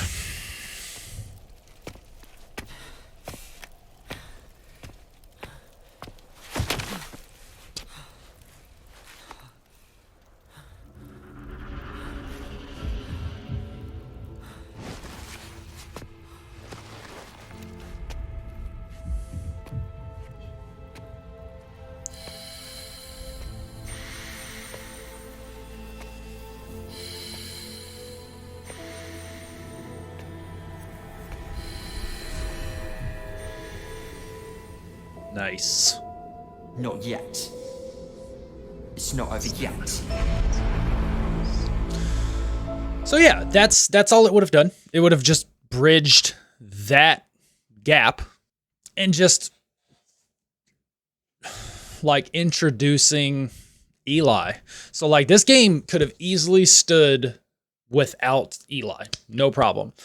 But it's nice for fans of the series to see young Liquid and then Psycho Mantis, and that's essentially establishing how they met. Like, okay, cool. Yeah, to just have that unfinished. It's like, obviously, I think Kojima wanted that for the fans.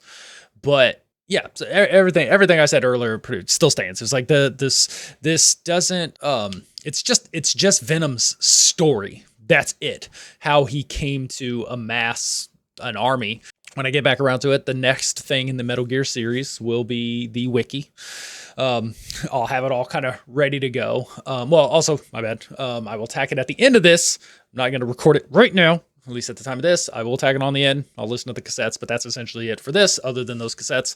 And then we'll have a wiki session to kind of connect some dots, because I'm still at a loss for Big Boss goes to create Outer Heaven, and then who calls Snake?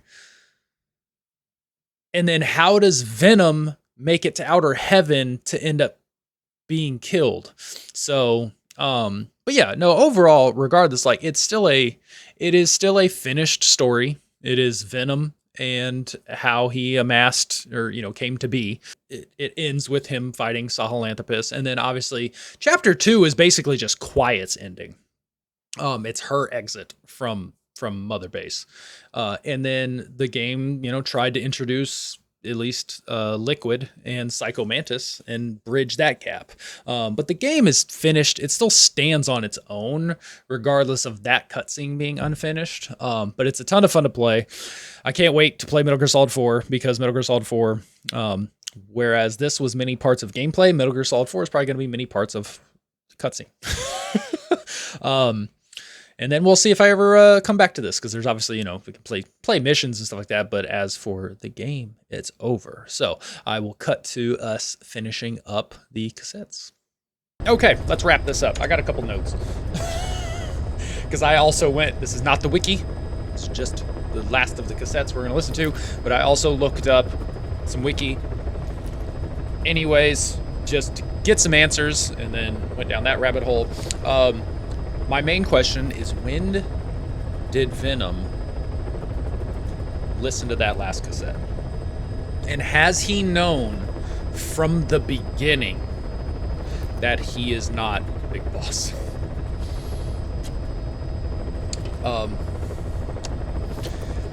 Because I cut it out, but in one of the previous parts, like right before, like 17 or 18 or whatever, I did comment about storytellers leaving out key information, and I kind of had a problem with it. But then thinking about the end of this, I was kind of okay with it.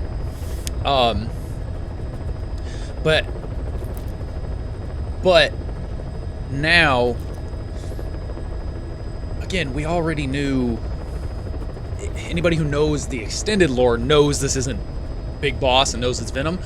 But now I'm not sure how I feel about it. If your character did know it from the beginning, or he believed what? It's all so fucking weird. Anyways, I'm just curious at when he listened to the cassette. And then I did get confirmation on. It's still not clear how he went over, but yes, according to the wiki, Big Boss does go to start Outer Heaven. Then Big Boss becomes the leader of Foxhound. He sends Snake in thinking he wouldn't succeed. And after I read that, I remembered I had read that before. Because it's been so long since I've looked up extended lore and stuff like that. So that helps make a little bit more sense. Big Boss sent Snake, who was a member of Foxhound before Liquid, thinking he just wouldn't succeed. He sent him to Outer Heaven thinking he wouldn't succeed, and he did. But it's not clear how Venom wound up at Outer Heaven. So I don't know if Big Boss like called on him and was like, hey, go to Outer Heaven. I got a dude who's coming, and then I need you to beat his ass. And he wins. Solid Snake does. So that's what happened there. And then yeah, at some point, Liquid does end up heading up Foxhound. And then Ocelot joins. Now he joins under the name Revolver. So in this movie, he's not. They obviously give him the title Revolver Ocelot, but I don't think anybody knows him as Revolver. He's just Ocelot. So Eli / Liquid grows up, and the aging of Ocelot, I could buy that, where you don't remember that's him, but that is a weird kind of potential hole, which is like, would you not remember a dude who, if you have such a vendetta against your father, even though they go on to call themselves Sons of the Big Boss, which is weird, that to me starting to fall apart, because why would you hire Ocelot? I know you'd remember a dude who used a revolver, but maybe his age, I don't know, but that's the only weak like point to that, is maybe with Ocelot's aging and going under the moniker Revolver, that Eli Liquid doesn't remember him as a kid. But I don't know about that. So anyways, that's what happens there. And then yeah, confirmed, Huey did kill Strangelove. He locked, because the cassette actually did make it a little weird, because she makes the comment about she should have slid her arm in, even if it meant losing her arm. I thought that meant she was just hanging out inside. It started to close, and she just missed her opportunity. But I guess that also makes sense, like, he goes to close it and she just didn't risk, like, oh no. So no, he killed her. He killed her because he did put his son in the cockpit of a Metal Gear. And she didn't like that, sent him off to America, and then Huey got upset and did that. So yes, Huey is an asshole. And I actually also forgot, Otacon does talk about his dad in Metal Gear Solid 2. Completely forgot. I was a little bit, I'll say I won't say too young, but young enough to not really, and I didn't know Metal Gear as I did at some point. It was real fresh, because I played Metal Gear Solid 2. I never played, Metal Gear Solid 2 was like one of my first Metal Gears I actually played. So didn't know about the world, didn't know any of that, and that would have been so long ago that I didn't remember that Otacon talks about his dad, and some of the stuff that happened. So yeah, no, Otacon's dad is, at least since this and after, maybe in Peace Walker, that's the only time he sounded like a good dude. But after this, dude is just not a good dude. So anyways, I just want to say all that. And let's go ahead and listen to these. Let's go to these cassettes. Finish this out. Oh, also, a lot of the not a lot of the creators, but a lot of creators are talking about, of the game, are talking about, the real final ending to this is the nuclear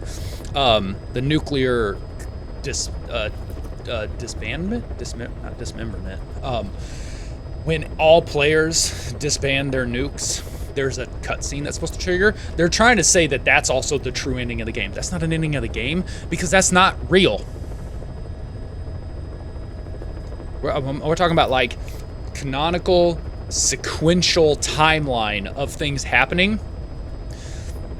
Nukes still exist. So just because there's a cutscene that plays at the end of this game about all the players disbanding their nukes, that's not an ending to the game. That's just... I don't even want to call that an ending. That's just a cutscene that plays to say, like, congratulations, you guys all, like, got rid of your nuclear weapons. But that's not an ending to the game. Because, guess what? Nuclear weapons still exist in the future game. So that's kind of fucking stupid, them trying to... Boss, how are you back on your feet so quickly? Let's finish this bitch up. There's a non-smoking ward. Boss. If I listened to everything the doctors said, I'd probably die in here. No point waking up after 9 years for that. Well, having you out of that bed makes things a little easier. Bad news, huh? Things are looking worse. Go on. They found out about you waking up. And the man on fire picked this time to wake up too. We'll have to move forward ahead of schedule. Miller already has the preparations underway. We'll have to wake up your neighbor too. So he's not. He seems awake now. No. Well, he's not actively conscious yet, at least. He was a doctor, too. In his mind, that past no longer exists. Your past is his past now. He's going to be your phantom, not some simple diversion. He'll act as the new big boss, and the act just isn't for Cypher. He'll be your face on the world stage, until the time comes for your resurgence. You make it sound easy. We've been busy over the last 9 years.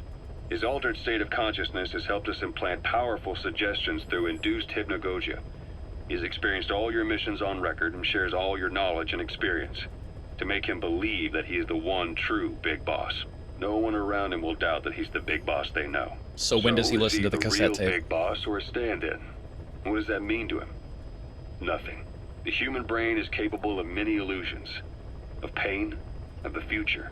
What happens from here depends on his skill. You can vouch for that. He was always the best man we had. But 9 years ago in that helicopter, he threw himself between you and the blast. In that moment, the man you knew died. He died protecting you. And now, by becoming you, he protects you again. This is just a detour in his journey to hell.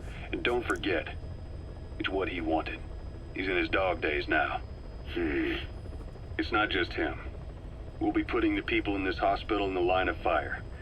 They'll be your shield and necessary diversion to buy us some time. And you? I'll be right by his side. Can you keep it up? It's a hell of a lie. It won't be a lie. I won't know his secret either. I'll believe that he's the real big boss. I'll have no conscious knowledge of you. Where's the lie in that? Self-hypnosis. It's nothing new in my line of work. Manipulating memories, the past. But that's not all. Dumb. When the time is right, I need to remember that you're the real boss. In a world, it's double think. In this year, 2 + 2 = 5. And I want you to do the same. Right. His bodyguard? Correct. It won't be long before this hospital comes under attack. We'll wake him up right away, but he won't be back to full health in time. We'll need to take him through his final paces. Yeah. I want to see his face again. All right, John. I've never forgotten you in these 9 years, but I have to forget you now. Adam, I'm counting on you. Boss? Oh, no, how are you back on your... I just meant to What's up? pause. How long between that recording and waking up? Didn't they just say...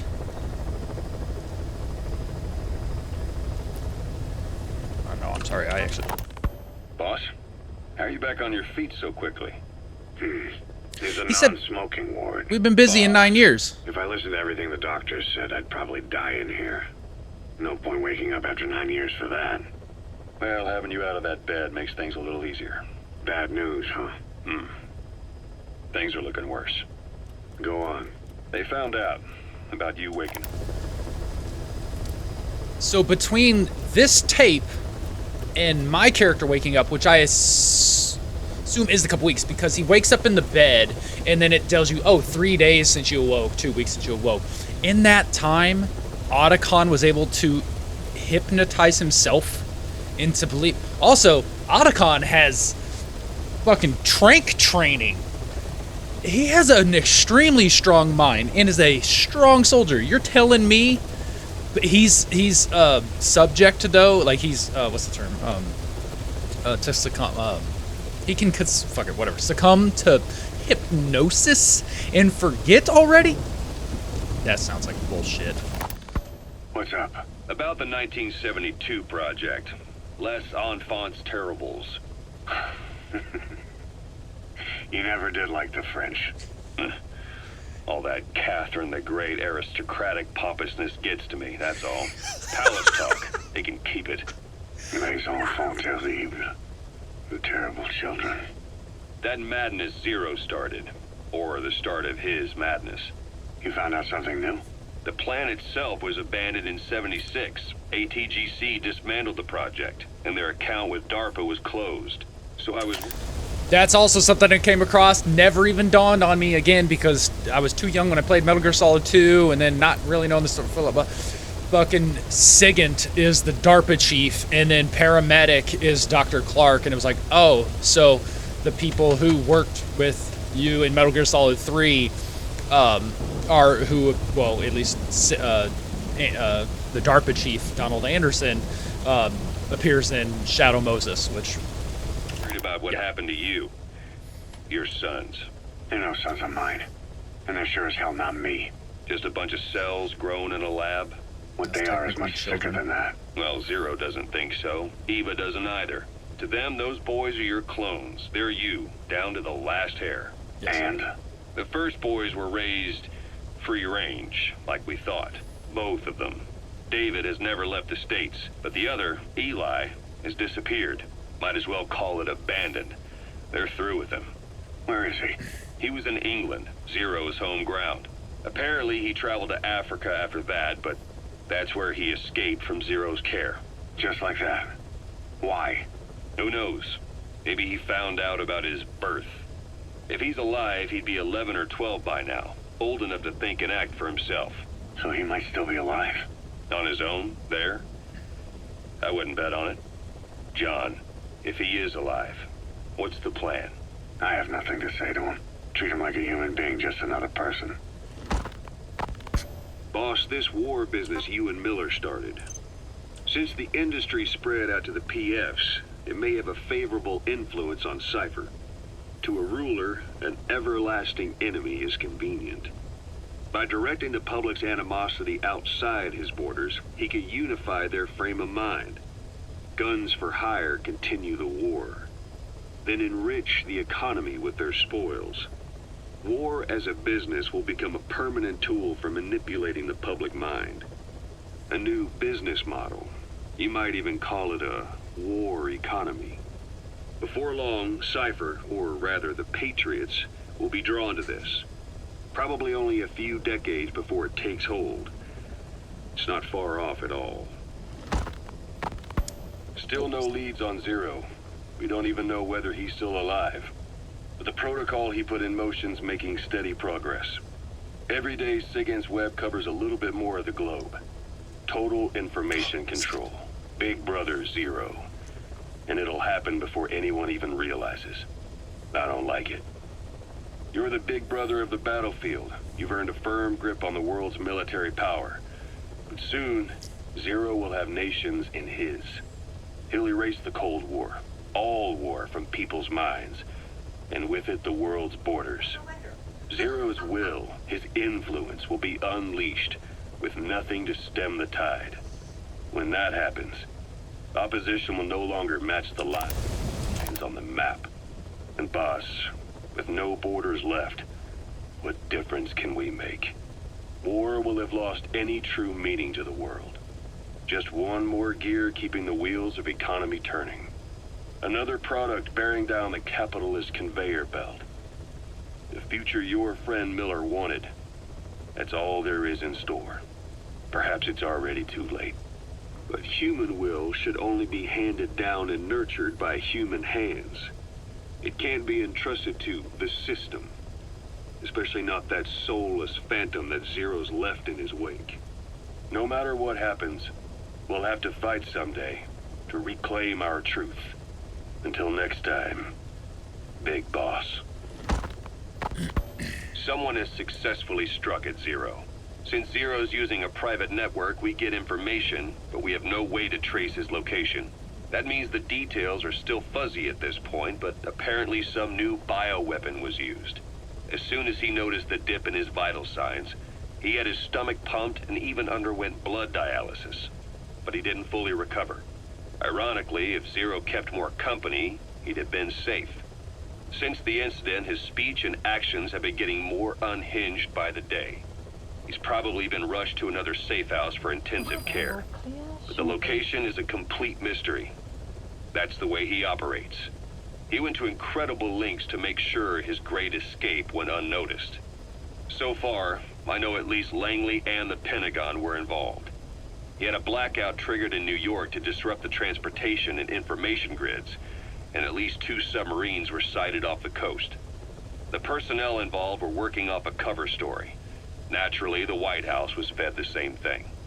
The project is buried under a pile of dummy ops and backup plans stretching across multiple organizations.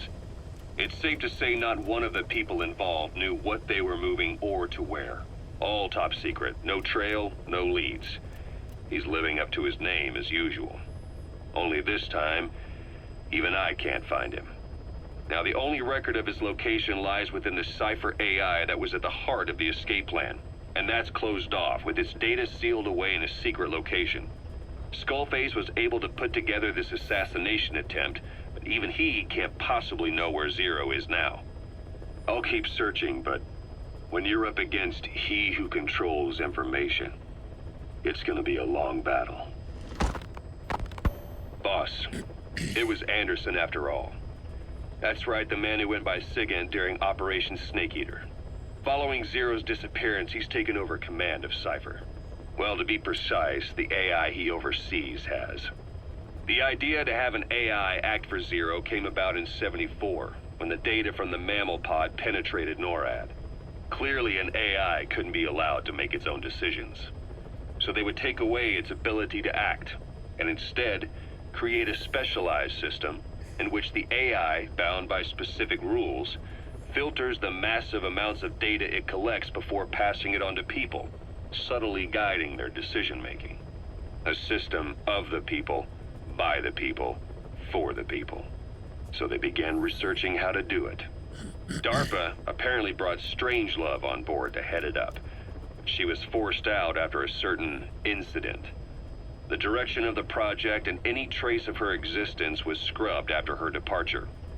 Before Zero lost consciousness as his condition worsened, he left instructions for Anderson, through a cutout, of course. Zero went out of his way to hide your location in order to keep you safe. This meant sacrificing his own protection. It was the only way to ensure you could stand alone as your own man. And here I am, the only link between you and the world that's passing you by. I'm your last connection now. This was Zero's last request, his will. Once you're awake, we need to discuss the best way to ensure your safety. Oh, and they've got a name for Anderson's AI project. It's called the Patriots. It's all about ensuring that the concepts driving society appears the same in the mind of each person in that society. About maintaining the identity of the individual, and yet having that individual willingly make up part of the whole. I guess it's fitting to call that patriotism. Creating a united world.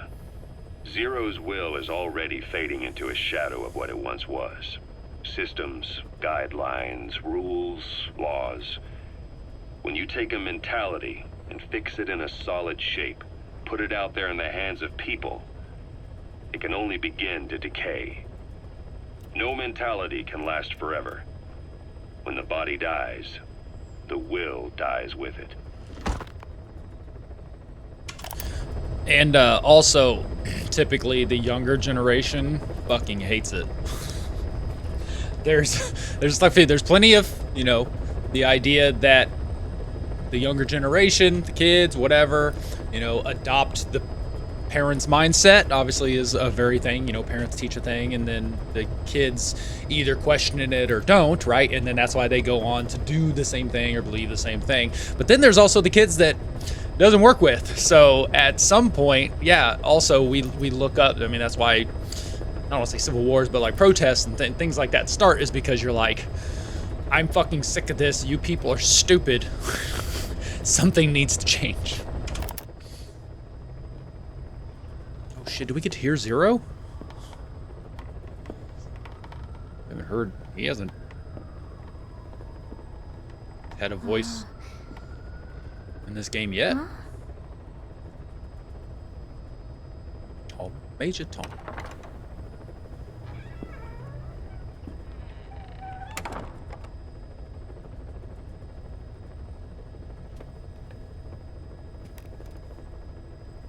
Over here.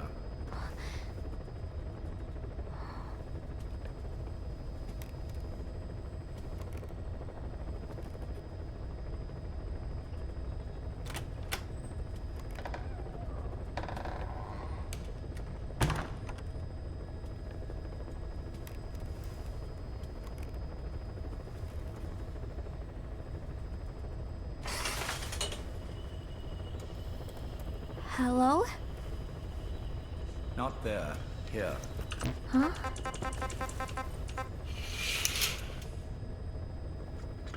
Thank you for coming. Please. You're... Is it that odd? I suppose the cuffs have gotten a bit loose. Although, truth be told, I have been spending more time in pajamas as of late. No, nothing. The tie, perhaps. Not the most fashionable pattern, I admit. No, it is very nice. How sweet. Will you take a little brandy? You're hardly underage, after all. No, thank you. Please, sit.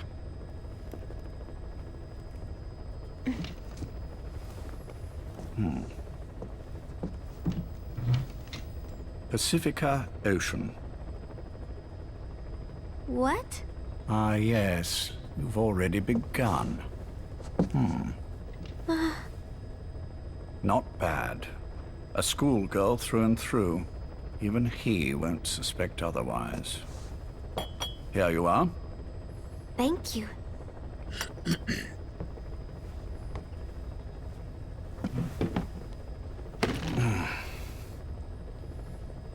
I heard you were sick? Poppycock. I just like to take a little time off work. You? You must feel that way sometimes. Well... Guess the actor Anyway, would I could hardly greet my first guest from that damned bed. I, missed my chance to catch you snoring. Now I'm twice as glad I got ready in time. Drink, before it gets cold. English from breakfast 3. tea. All I have, I'm afraid. I'll just say it. Yeah, I think that's the same voice actor. But yeah, thinking about, oh shit, I almost said Resident Evil, Metal Gear Solid 3, 4, and 5. So between 3, 4, and 5, yeah, that would be plenty of years for this actor probably to be a little older, because you can hear it in his voice.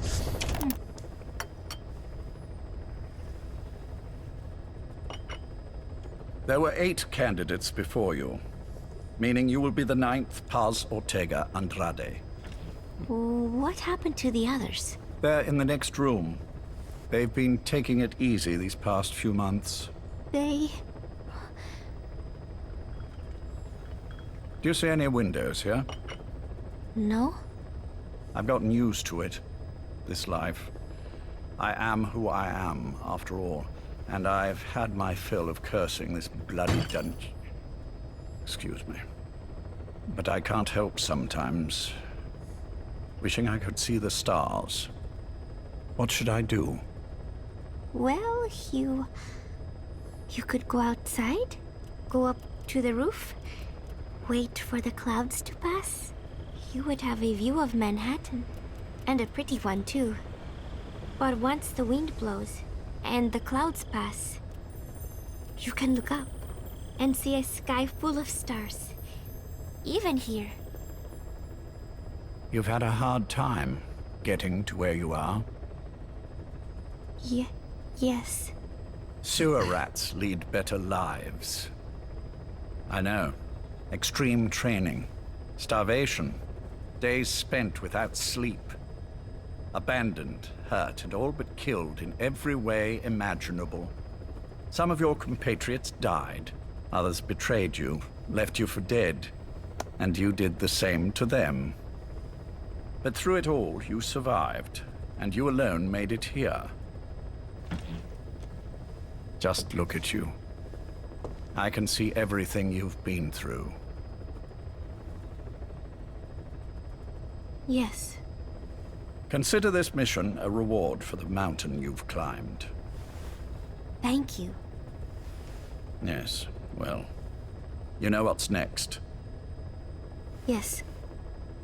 And you are prepared? Yes. I believe you. That ever so slight tan. Not the type you'd get on the West Coast. If I didn't know better, I'd say you really did grow up around the equator. But it runs deeper than that. One look at you, and I see a wide-eyed student yearning for peace. Born and raised in Central America. I can see it all. How much preparation have you done? A little. You'll be perfect for this, to strike back at Snake. I'll share everything I know about him. But you mustn't forget who you're dealing with. If he were to get the better of you, well, I deeply regret having put you in that position. But beyond that, I'm putting my life in your hands. You can trust me, Cypher. None of my friends call me that. Tea's gone cold.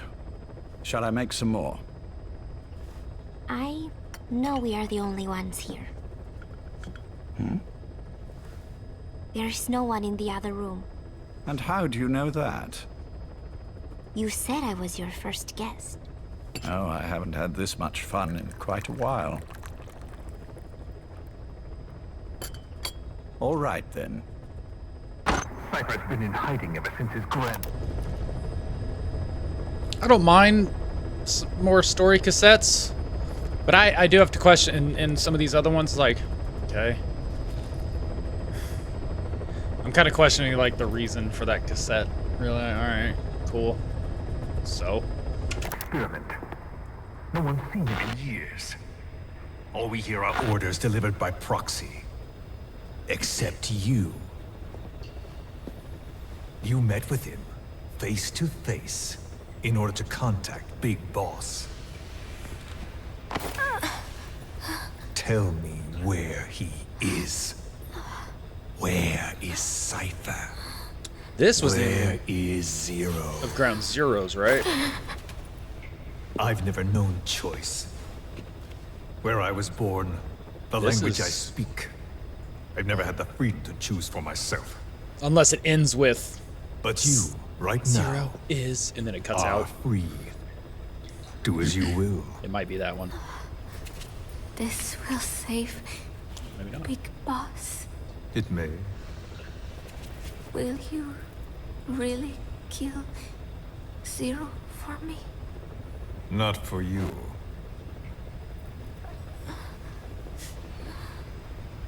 All right. Zero is Hell's Kitchen, 10th Avenue. He is undergoing treatment there. I don't remember this. Not exactly Hyde Park. This is where Daredevil lives. Daredevil works for Foxhound. Needs to keep him from moving around. That is why he summoned me there. Daredevil would be a member of Other Foxhound. residents are of varying race and ages, but in reality, all 40 units are Cypher personnel. It took him 10 years to replace the original occupants. He's got places like this all over the world. No better place to hide a needle than a stack of needles. Zero is on the top floor. That was clever. A room with no windows and no doors. Even the elevator does not reach it. Officially, the floor does not exist. The only access is by a secret staircase 1 floor down. Room 702. Shades of World War II. Nobody realizes the entire building is a setup. People go in and out all day. But they're all cipher. The building blends right in with the rest of the city. They disseminate rumors that a gang operates out of the building. That keeps most outsiders away. And most of them are there as security in case of an emergency. But even they don't know what they're really protecting. Foot traffic, goods coming in and out, phone lines, water and sewage. It is all monitored remotely by satellite and cameras inside and out. Should he need it, there's a sealed-off water conduit that can be used to escape to the Hudson River, and from there to the sea. But from the outside, it is just another building. A perfect disguise.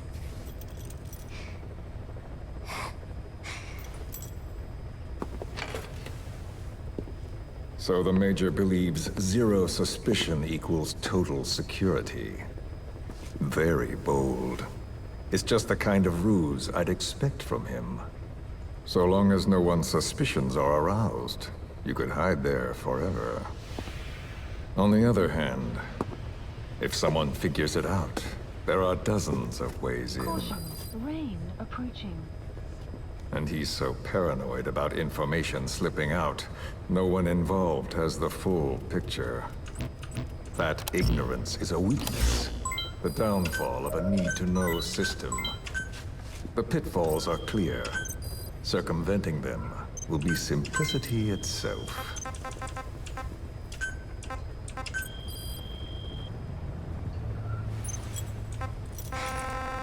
You hate him, don't you?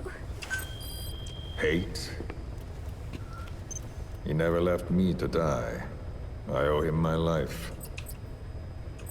I'm bound to repay the favor. Any way I can. But that's not what you really want to know. What you want to know is, do I hate Big Boss?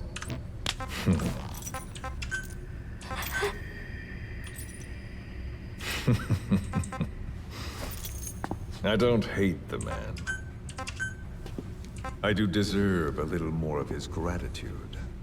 But he probably has no idea who I am. So you see, I have no reason to hate him at all.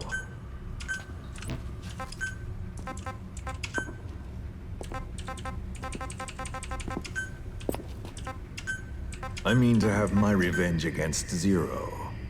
It's not petty hatred or resentment. Nothing so personal. Even the hottest lava eventually cools, becoming a mountain. And that mountain becomes the land. Scalding steam comes back down as rain, forming rivers, draining into the sea.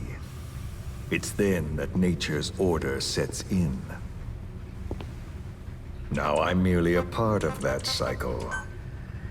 Just like Zero. And you.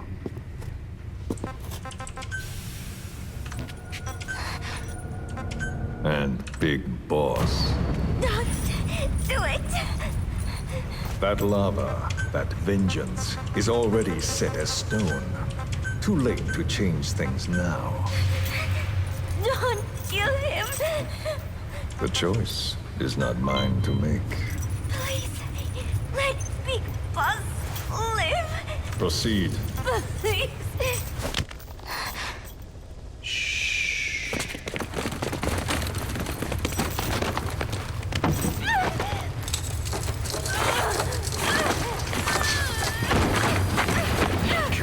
already!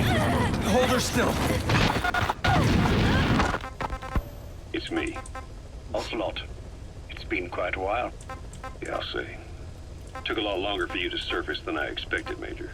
I wasn't planning on coming back at all, but I had no choice. Well, after the Caribbean. My hunch was proven right. You wouldn't believe who was behind it. Oh, I have an idea. How did you respond? Immediate disinformation campaign. Most bought into the story, but not everyone. It was quite an incident, after all. I couldn't cover everything, but I did hide the fact that Snake survived.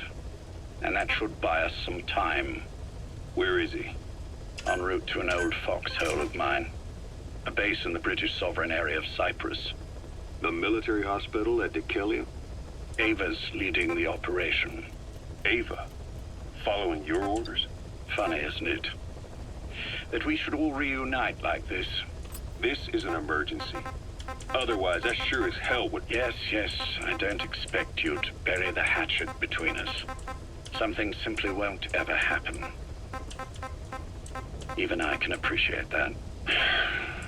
You too can only bear to speak with me from time to time. That's fine. But I don't want Snake to die. Surely we can come together on that. There are so few men I can turn to. And you're number one, Ocelot. Keep him hidden. Keep him safe. But I'll stay where I am and leave the rest to you. That's how he'd want it too. Isn't it better for you to be there to supervise? Where I am, where he goes, it makes no difference. All that matters is getting him the very best treatment and security. The latter being where you come in. Will he wake up? And if so, when? I have absolutely no idea. But as long as his heart is beating, he will keep fighting. So please, watch over him. This location, it's safe? No one will find him. And if they try, I will deal with them. The information must be suppressed. Which is what you do best. Guess you're still at the top of your game, huh? Anything but. I'm sick, Ocelot. Donald's taken over a great deal. He'll be handling this situation from here on as well. Though I wish it weren't so. This will probably be the last time you and I speak. So, you won't say no, will you? I have no choice. Thank you. Save your thanks. One more thing. A proposition. Yes. I've prepared a ruse of sorts. One I imagine you'll quite like. What is it? You could say I've made another Snake. Major? I'm not talking about the children.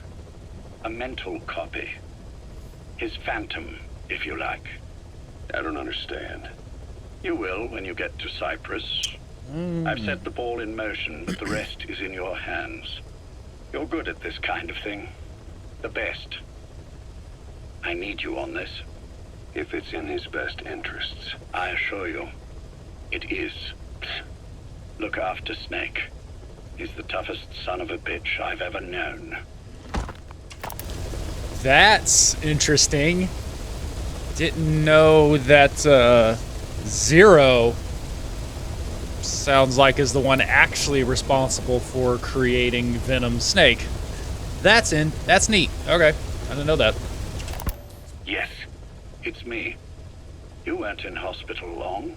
I had trouble finding you. Where is he? Safe. But in the same state as when you last saw him. We've had our misunderstandings, you and I. But as you've made clear, our relationship is strictly business. Therefore, I will limit this conversation to the business at hand. Please understand that I don't dislike you. Not inherently. Where is Snake? Now. Settle down, or I'll have to hang up. And then you never hear from me again. Do you understand?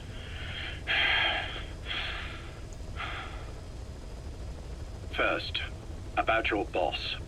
I had him moved once he was stabilized.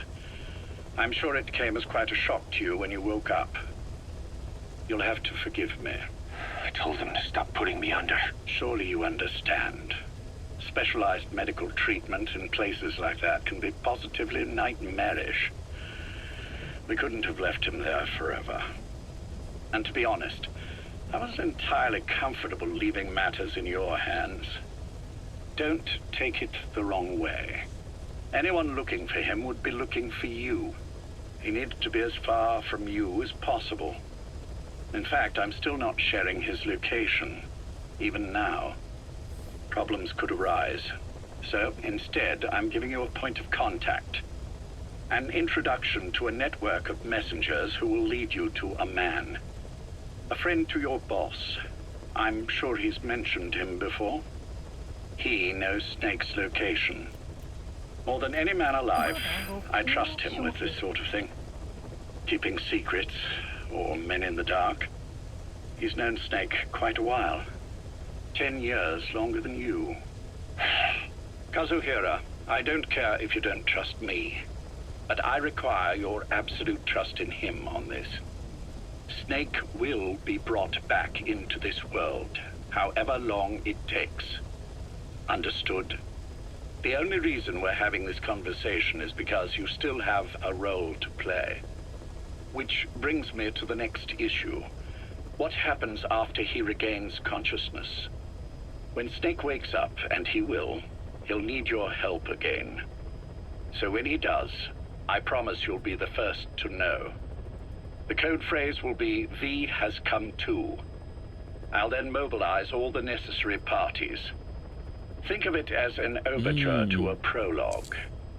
Until then, do what you like. That's where V Just comes be from. ready when the time comes. But you don't need me to tell you that, do you? I know it's been hard on you too. But I can't imagine you're willing to just walk away. What are you talking about? If what you're saying is true, then this is like wrapping a rope around your own neck and throwing it over a branch. What's your play in all this? This is for Snake. So that he survives after he wakes up. Nothing more. After that, I don't care what you do. Then tell me something. Go on. I only joined you after I found out what you were after. To make the world one, you need Snake for that. And he's already done a hell of a lot for you. He has. So on some level at least, I think you're being straight with me. Then why'd you do that to him? I get what you were trying with Paz. You wanted to get Snake any way you could. But after that, what you did, how could you do that to him? After that wasn't me. You may not believe this, but I never intended for any of this to happen. My organization has many arms. It's just going to take a little longer before we're all on the same page. I admit I may have been lax in my supervision, but something like that will not happen again. Whatever. One day, I'll know the truth. Just as soon as the boss wakes up. And then we're coming after you. This ends with you begging us to put you out of your misery. Is that so? Fantasy can make for a powerful ally. But remember this reality, Kazuhira Miller. Big Boss will wake up. And when he does, be there for him.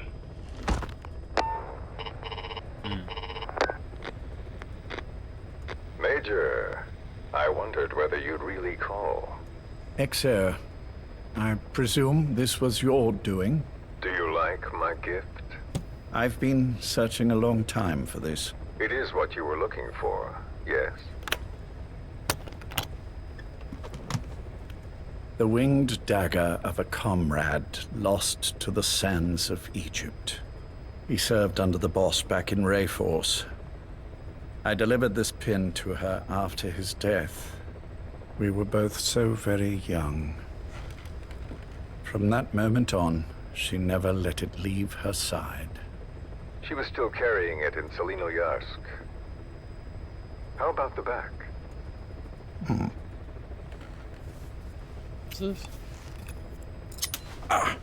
Something wrong, Major? Nothing, just pricked my finger. The back. The scar is there, just as I remember it. And this white stitching on the back. From the white berets the SAS wore in the early days. Ah. Major? 30th of December, 1941. It's the inscription I made the day he died. Of course. His body was never recovered. This pin badge is the closest thing he has to a gravestone. When I gave it to her, she just kept on running her finger over the inscription. Never again, she uttered, as if reprimanding herself for his death. She pressed hard, embedding the inscription itself into her finger. You see, it's why this spot on the back looks shinier than the rest. He was our brother in arms. So... Yes, it's real. Thank you. There's no doubt about it. Good. Now I have no regrets. What do I owe you? Nothing. Just want to talk for a moment. Very well, then. It's about our man, Major. He's been making some moves. Miller? Yes, I know. Rhodesia, is it? Yes, and up to his old tricks again. No matter. He'll stumble soon enough. Although he is under my jurisdiction now. And that's what you want to talk about? Not exactly. You see, my being here has made me realize I can still be of use to you. How so? This country is rich with biological resources. Bacteria, nematodes, viruses. I'm sure we can find something here to bring that plan back into action. Forget it. The Cleanser Project was just another one of my predecessor's daydreams. And the vocal cord parasites? Were an excellent test case for reverse evolution. Nothing more. What matters now is the genetics technology behind that work. With genetics, the clumsiness in targeting an entire race isn't an issue. We can target specific individuals. No need to breed multiple generations of parasite just to get results. But Don't be quaint, Exo. Once the Cold War is over, our enemies won't be so clearly defined. Using humans alone won't be enough. An electronic network will span the globe, and our enemies will blend right into it. You may be right. But will people really settle for an enemy they can't see? Men want to feel righteous, need to see the evil in the enemy they fear. Without it, they'll turn their aggressions inward, find an enemy inside. You know this is true. I see what you're saying. Just as those robbed of their parasites develop allergies and autoimmune diseases, a man robbed of his enemy develops self-destructive tendencies. And I know all the symptoms. Ethnic conflict, religious strife, terrorism. And with asymmetrical conflict, deterrence is a joke. That's why we must depend on information control. People need an appropriate context for their lives. A context that's stimulating without being destructive. That balance is the basis of equilibrium. You mean to say people will blindly accept your context without developing any allergies? If we're to unite the world, literacy must be suppressed. To suppress the information... Here's a weird grammatical thing I never was aware of. It goes away because the text, but I didn't know when you put a comma or a quotation mark and then word, there was a question mark and the quotation in the quote ended outside the question mark. I didn't know that was the thing. I would have just did quotation, word, quotation, question mark. Even there was quotation, word, comma, question mark. I would have done quotation, word, quotation, comma. Immune system. Information immune system. Metaphor. Immunity to information. But to ensure there's no allergic reaction, while the immune system fights off parasites and pathogens. It's done, Exo. This world will become one. I have found the way. The world that the boss envisioned will finally become a reality. Race, tribal affiliations, national borders, even our faces will be irrelevant. The nature of communication itself will change, and it will make mankind whole again. Some things can't be undone. My face was taken from me. There's no taking that back. A face means nothing when one's soul is able to communicate directly with another. I have no intention of hiding behind your technological veil, Major. I wear my broken visage, this skull, in the open, so that I may never forget what I've lost. You. What are you? The chain of retaliation is what will truly bind this world together as one.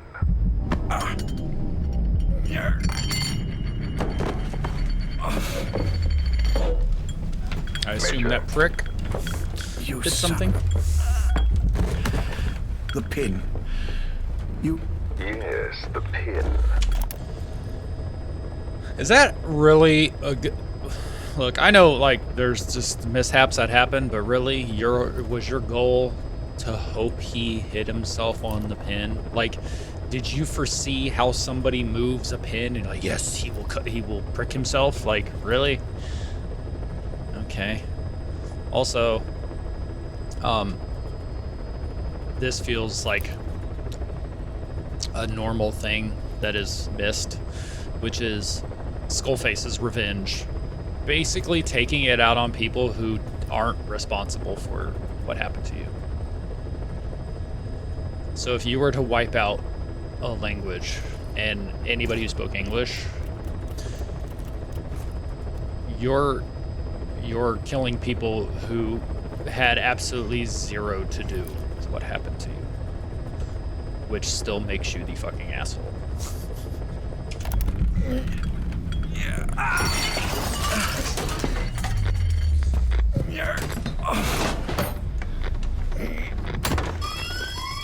It's too late. They can't extract it. You see, Major, some things can't be undone. How did you find me? The girl. You made her talk. I'm sorry I couldn't visit or thank you in person, but it has been lovely chatting. And now that I know you're no longer interested in the garden, it's time for you to step aside. You're a busy man, lots to do, so I've left you a little time. Go to hell. How dare you? You planned this all along. Had your own agenda. All these years. Now you see, the world can never truly become one. But the boss... You've been wrong.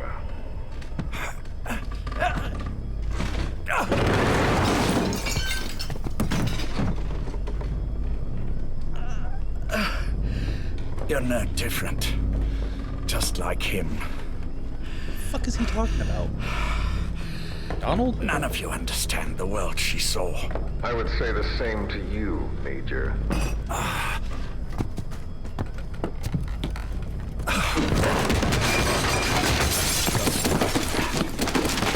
You steal it all away.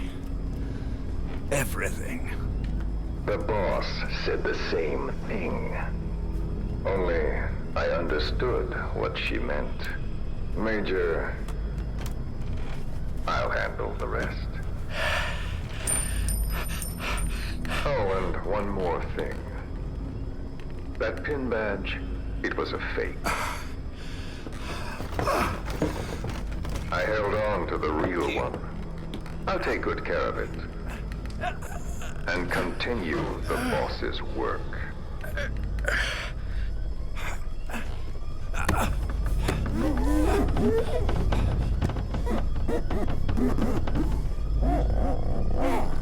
Jack. Oh yeah. Why did he call him John?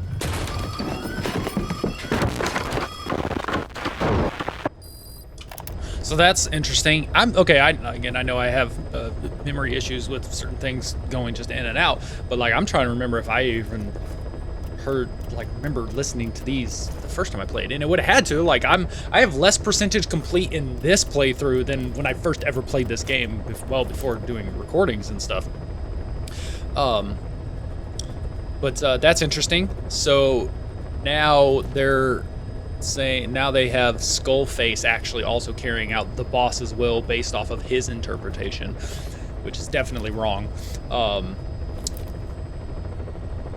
But yeah, they why'd they call in the previous thing? He's Ocelot called him John. He was Jack. I forgot. So that's interesting. Anyways.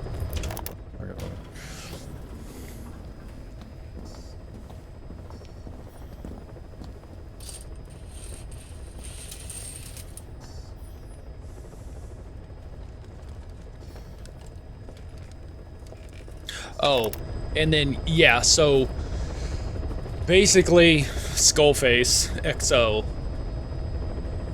the only reason he probably veered off was just because of the vocal cord parasite. He was doing jobs, obviously working for Cypher, being the cleanup crew, the aide to Fox, Snake and all that, and then saw this one potential opportunity as the vocal cord parasite, as his way of fighting back to the people that destroyed his village, and it's only because of the vocal cord. So this kind of, again, full circle about all the other Metal Gears are, here's individuals with cool or interesting, unique backstories, whatever, all coming together, connected by Metal Gear and nuclear war and all that stuff. This is the only game where that's not actually really the focus. It's the vocal cord parasite, which is the only thing that gives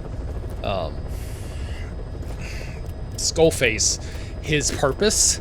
And I think when they try to really explain with science the vocal cord parasite, that's where things start to kind of fall apart, because this is the only Metal Gear where, like, again, this story is straight up unique to this as opposed to everything else. So again, none of this would have happened, or all this is only happening because of a fictional thing Kojima made up, the vocal cord parasites. So the question is, how would this story play out if the vocal cord parasites were nothing? Go.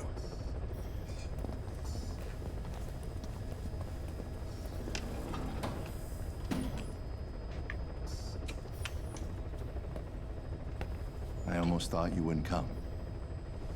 Well, you're supposed to visit hospital before you die. But how did you get here? My friends at the SAS know how to keep a secret.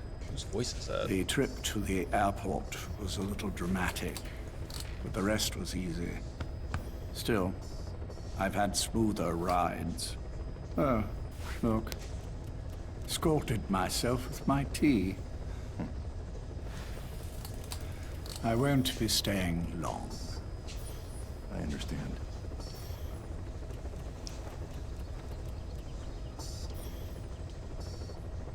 Which one is he? On the right. And the left? We did just as you instructed. Oh, okay. Has either of them woken? Neither of them, no. Not once? Not in 2 years. Their weekly EEGs show stable activity levels. There's been practically no change.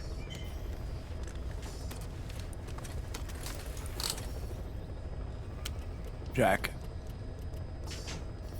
Jack? It's me. You look fit to run a country mile.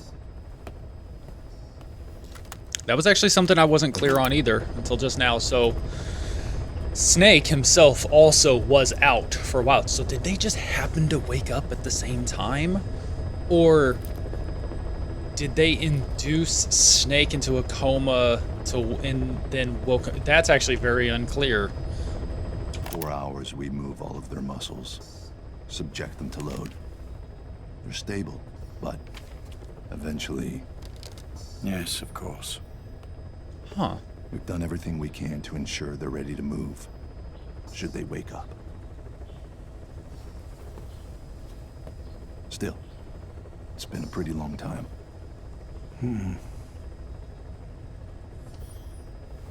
How long will they be here? Indefinitely. It's too dangerous to move them. And so far, no one knows they're here. I see. I am most grateful to you. And I need you to keep it up. We'll do everything we can. Can you give us a moment? Of course.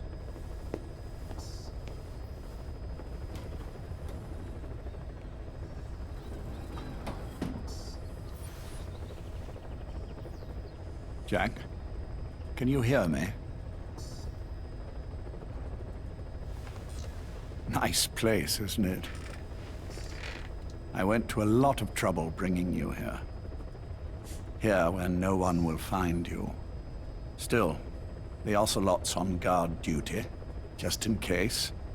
Maybe knowing that will help you sleep better. I had no intention of coming, but this could be my last chance. If you'd just come to see me first. Do you remember the last time I visited you in hospital? Our first mission together. After the boss threw you in that river. Broke your arm.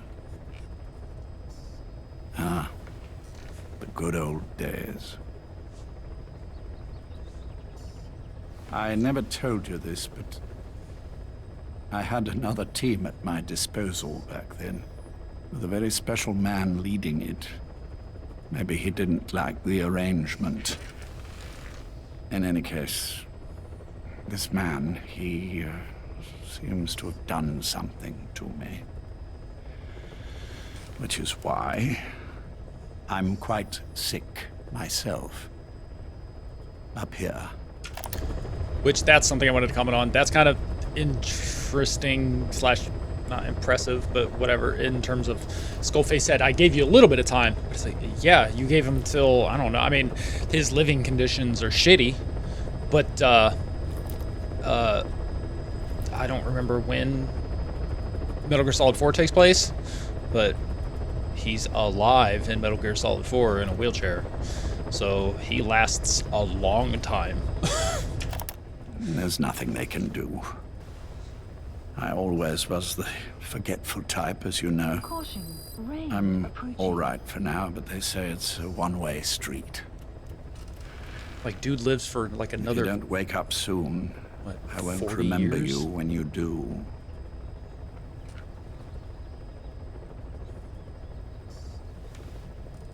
I don't mind about myself, but what he did to you, I can never forgive.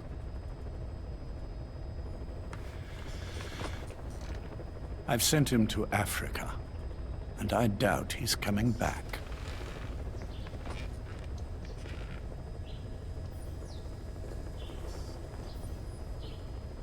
Jack, once your little holiday here is over, well, who knows when that will be? But anyway, I probably won't be around.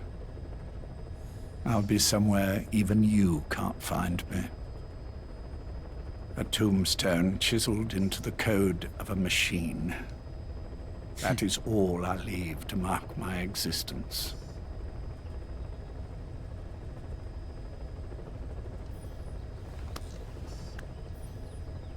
Wake up soon, old friend. Time is running short.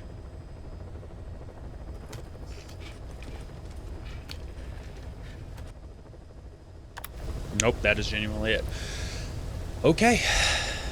I don't have much more to say. It was just kind of is what it is. Hey, we had some cassettes to listen to. I still stand on, I think, some of the vocal cord parasite stuff. And it feels like it just falls apart because, again, this game only exists because of the vocal cord parasite as a plot line. I'd be very curious to see how they would pull this off without that. But phenomenal gameplay especially. It's got the whole Metal Gear thing to it.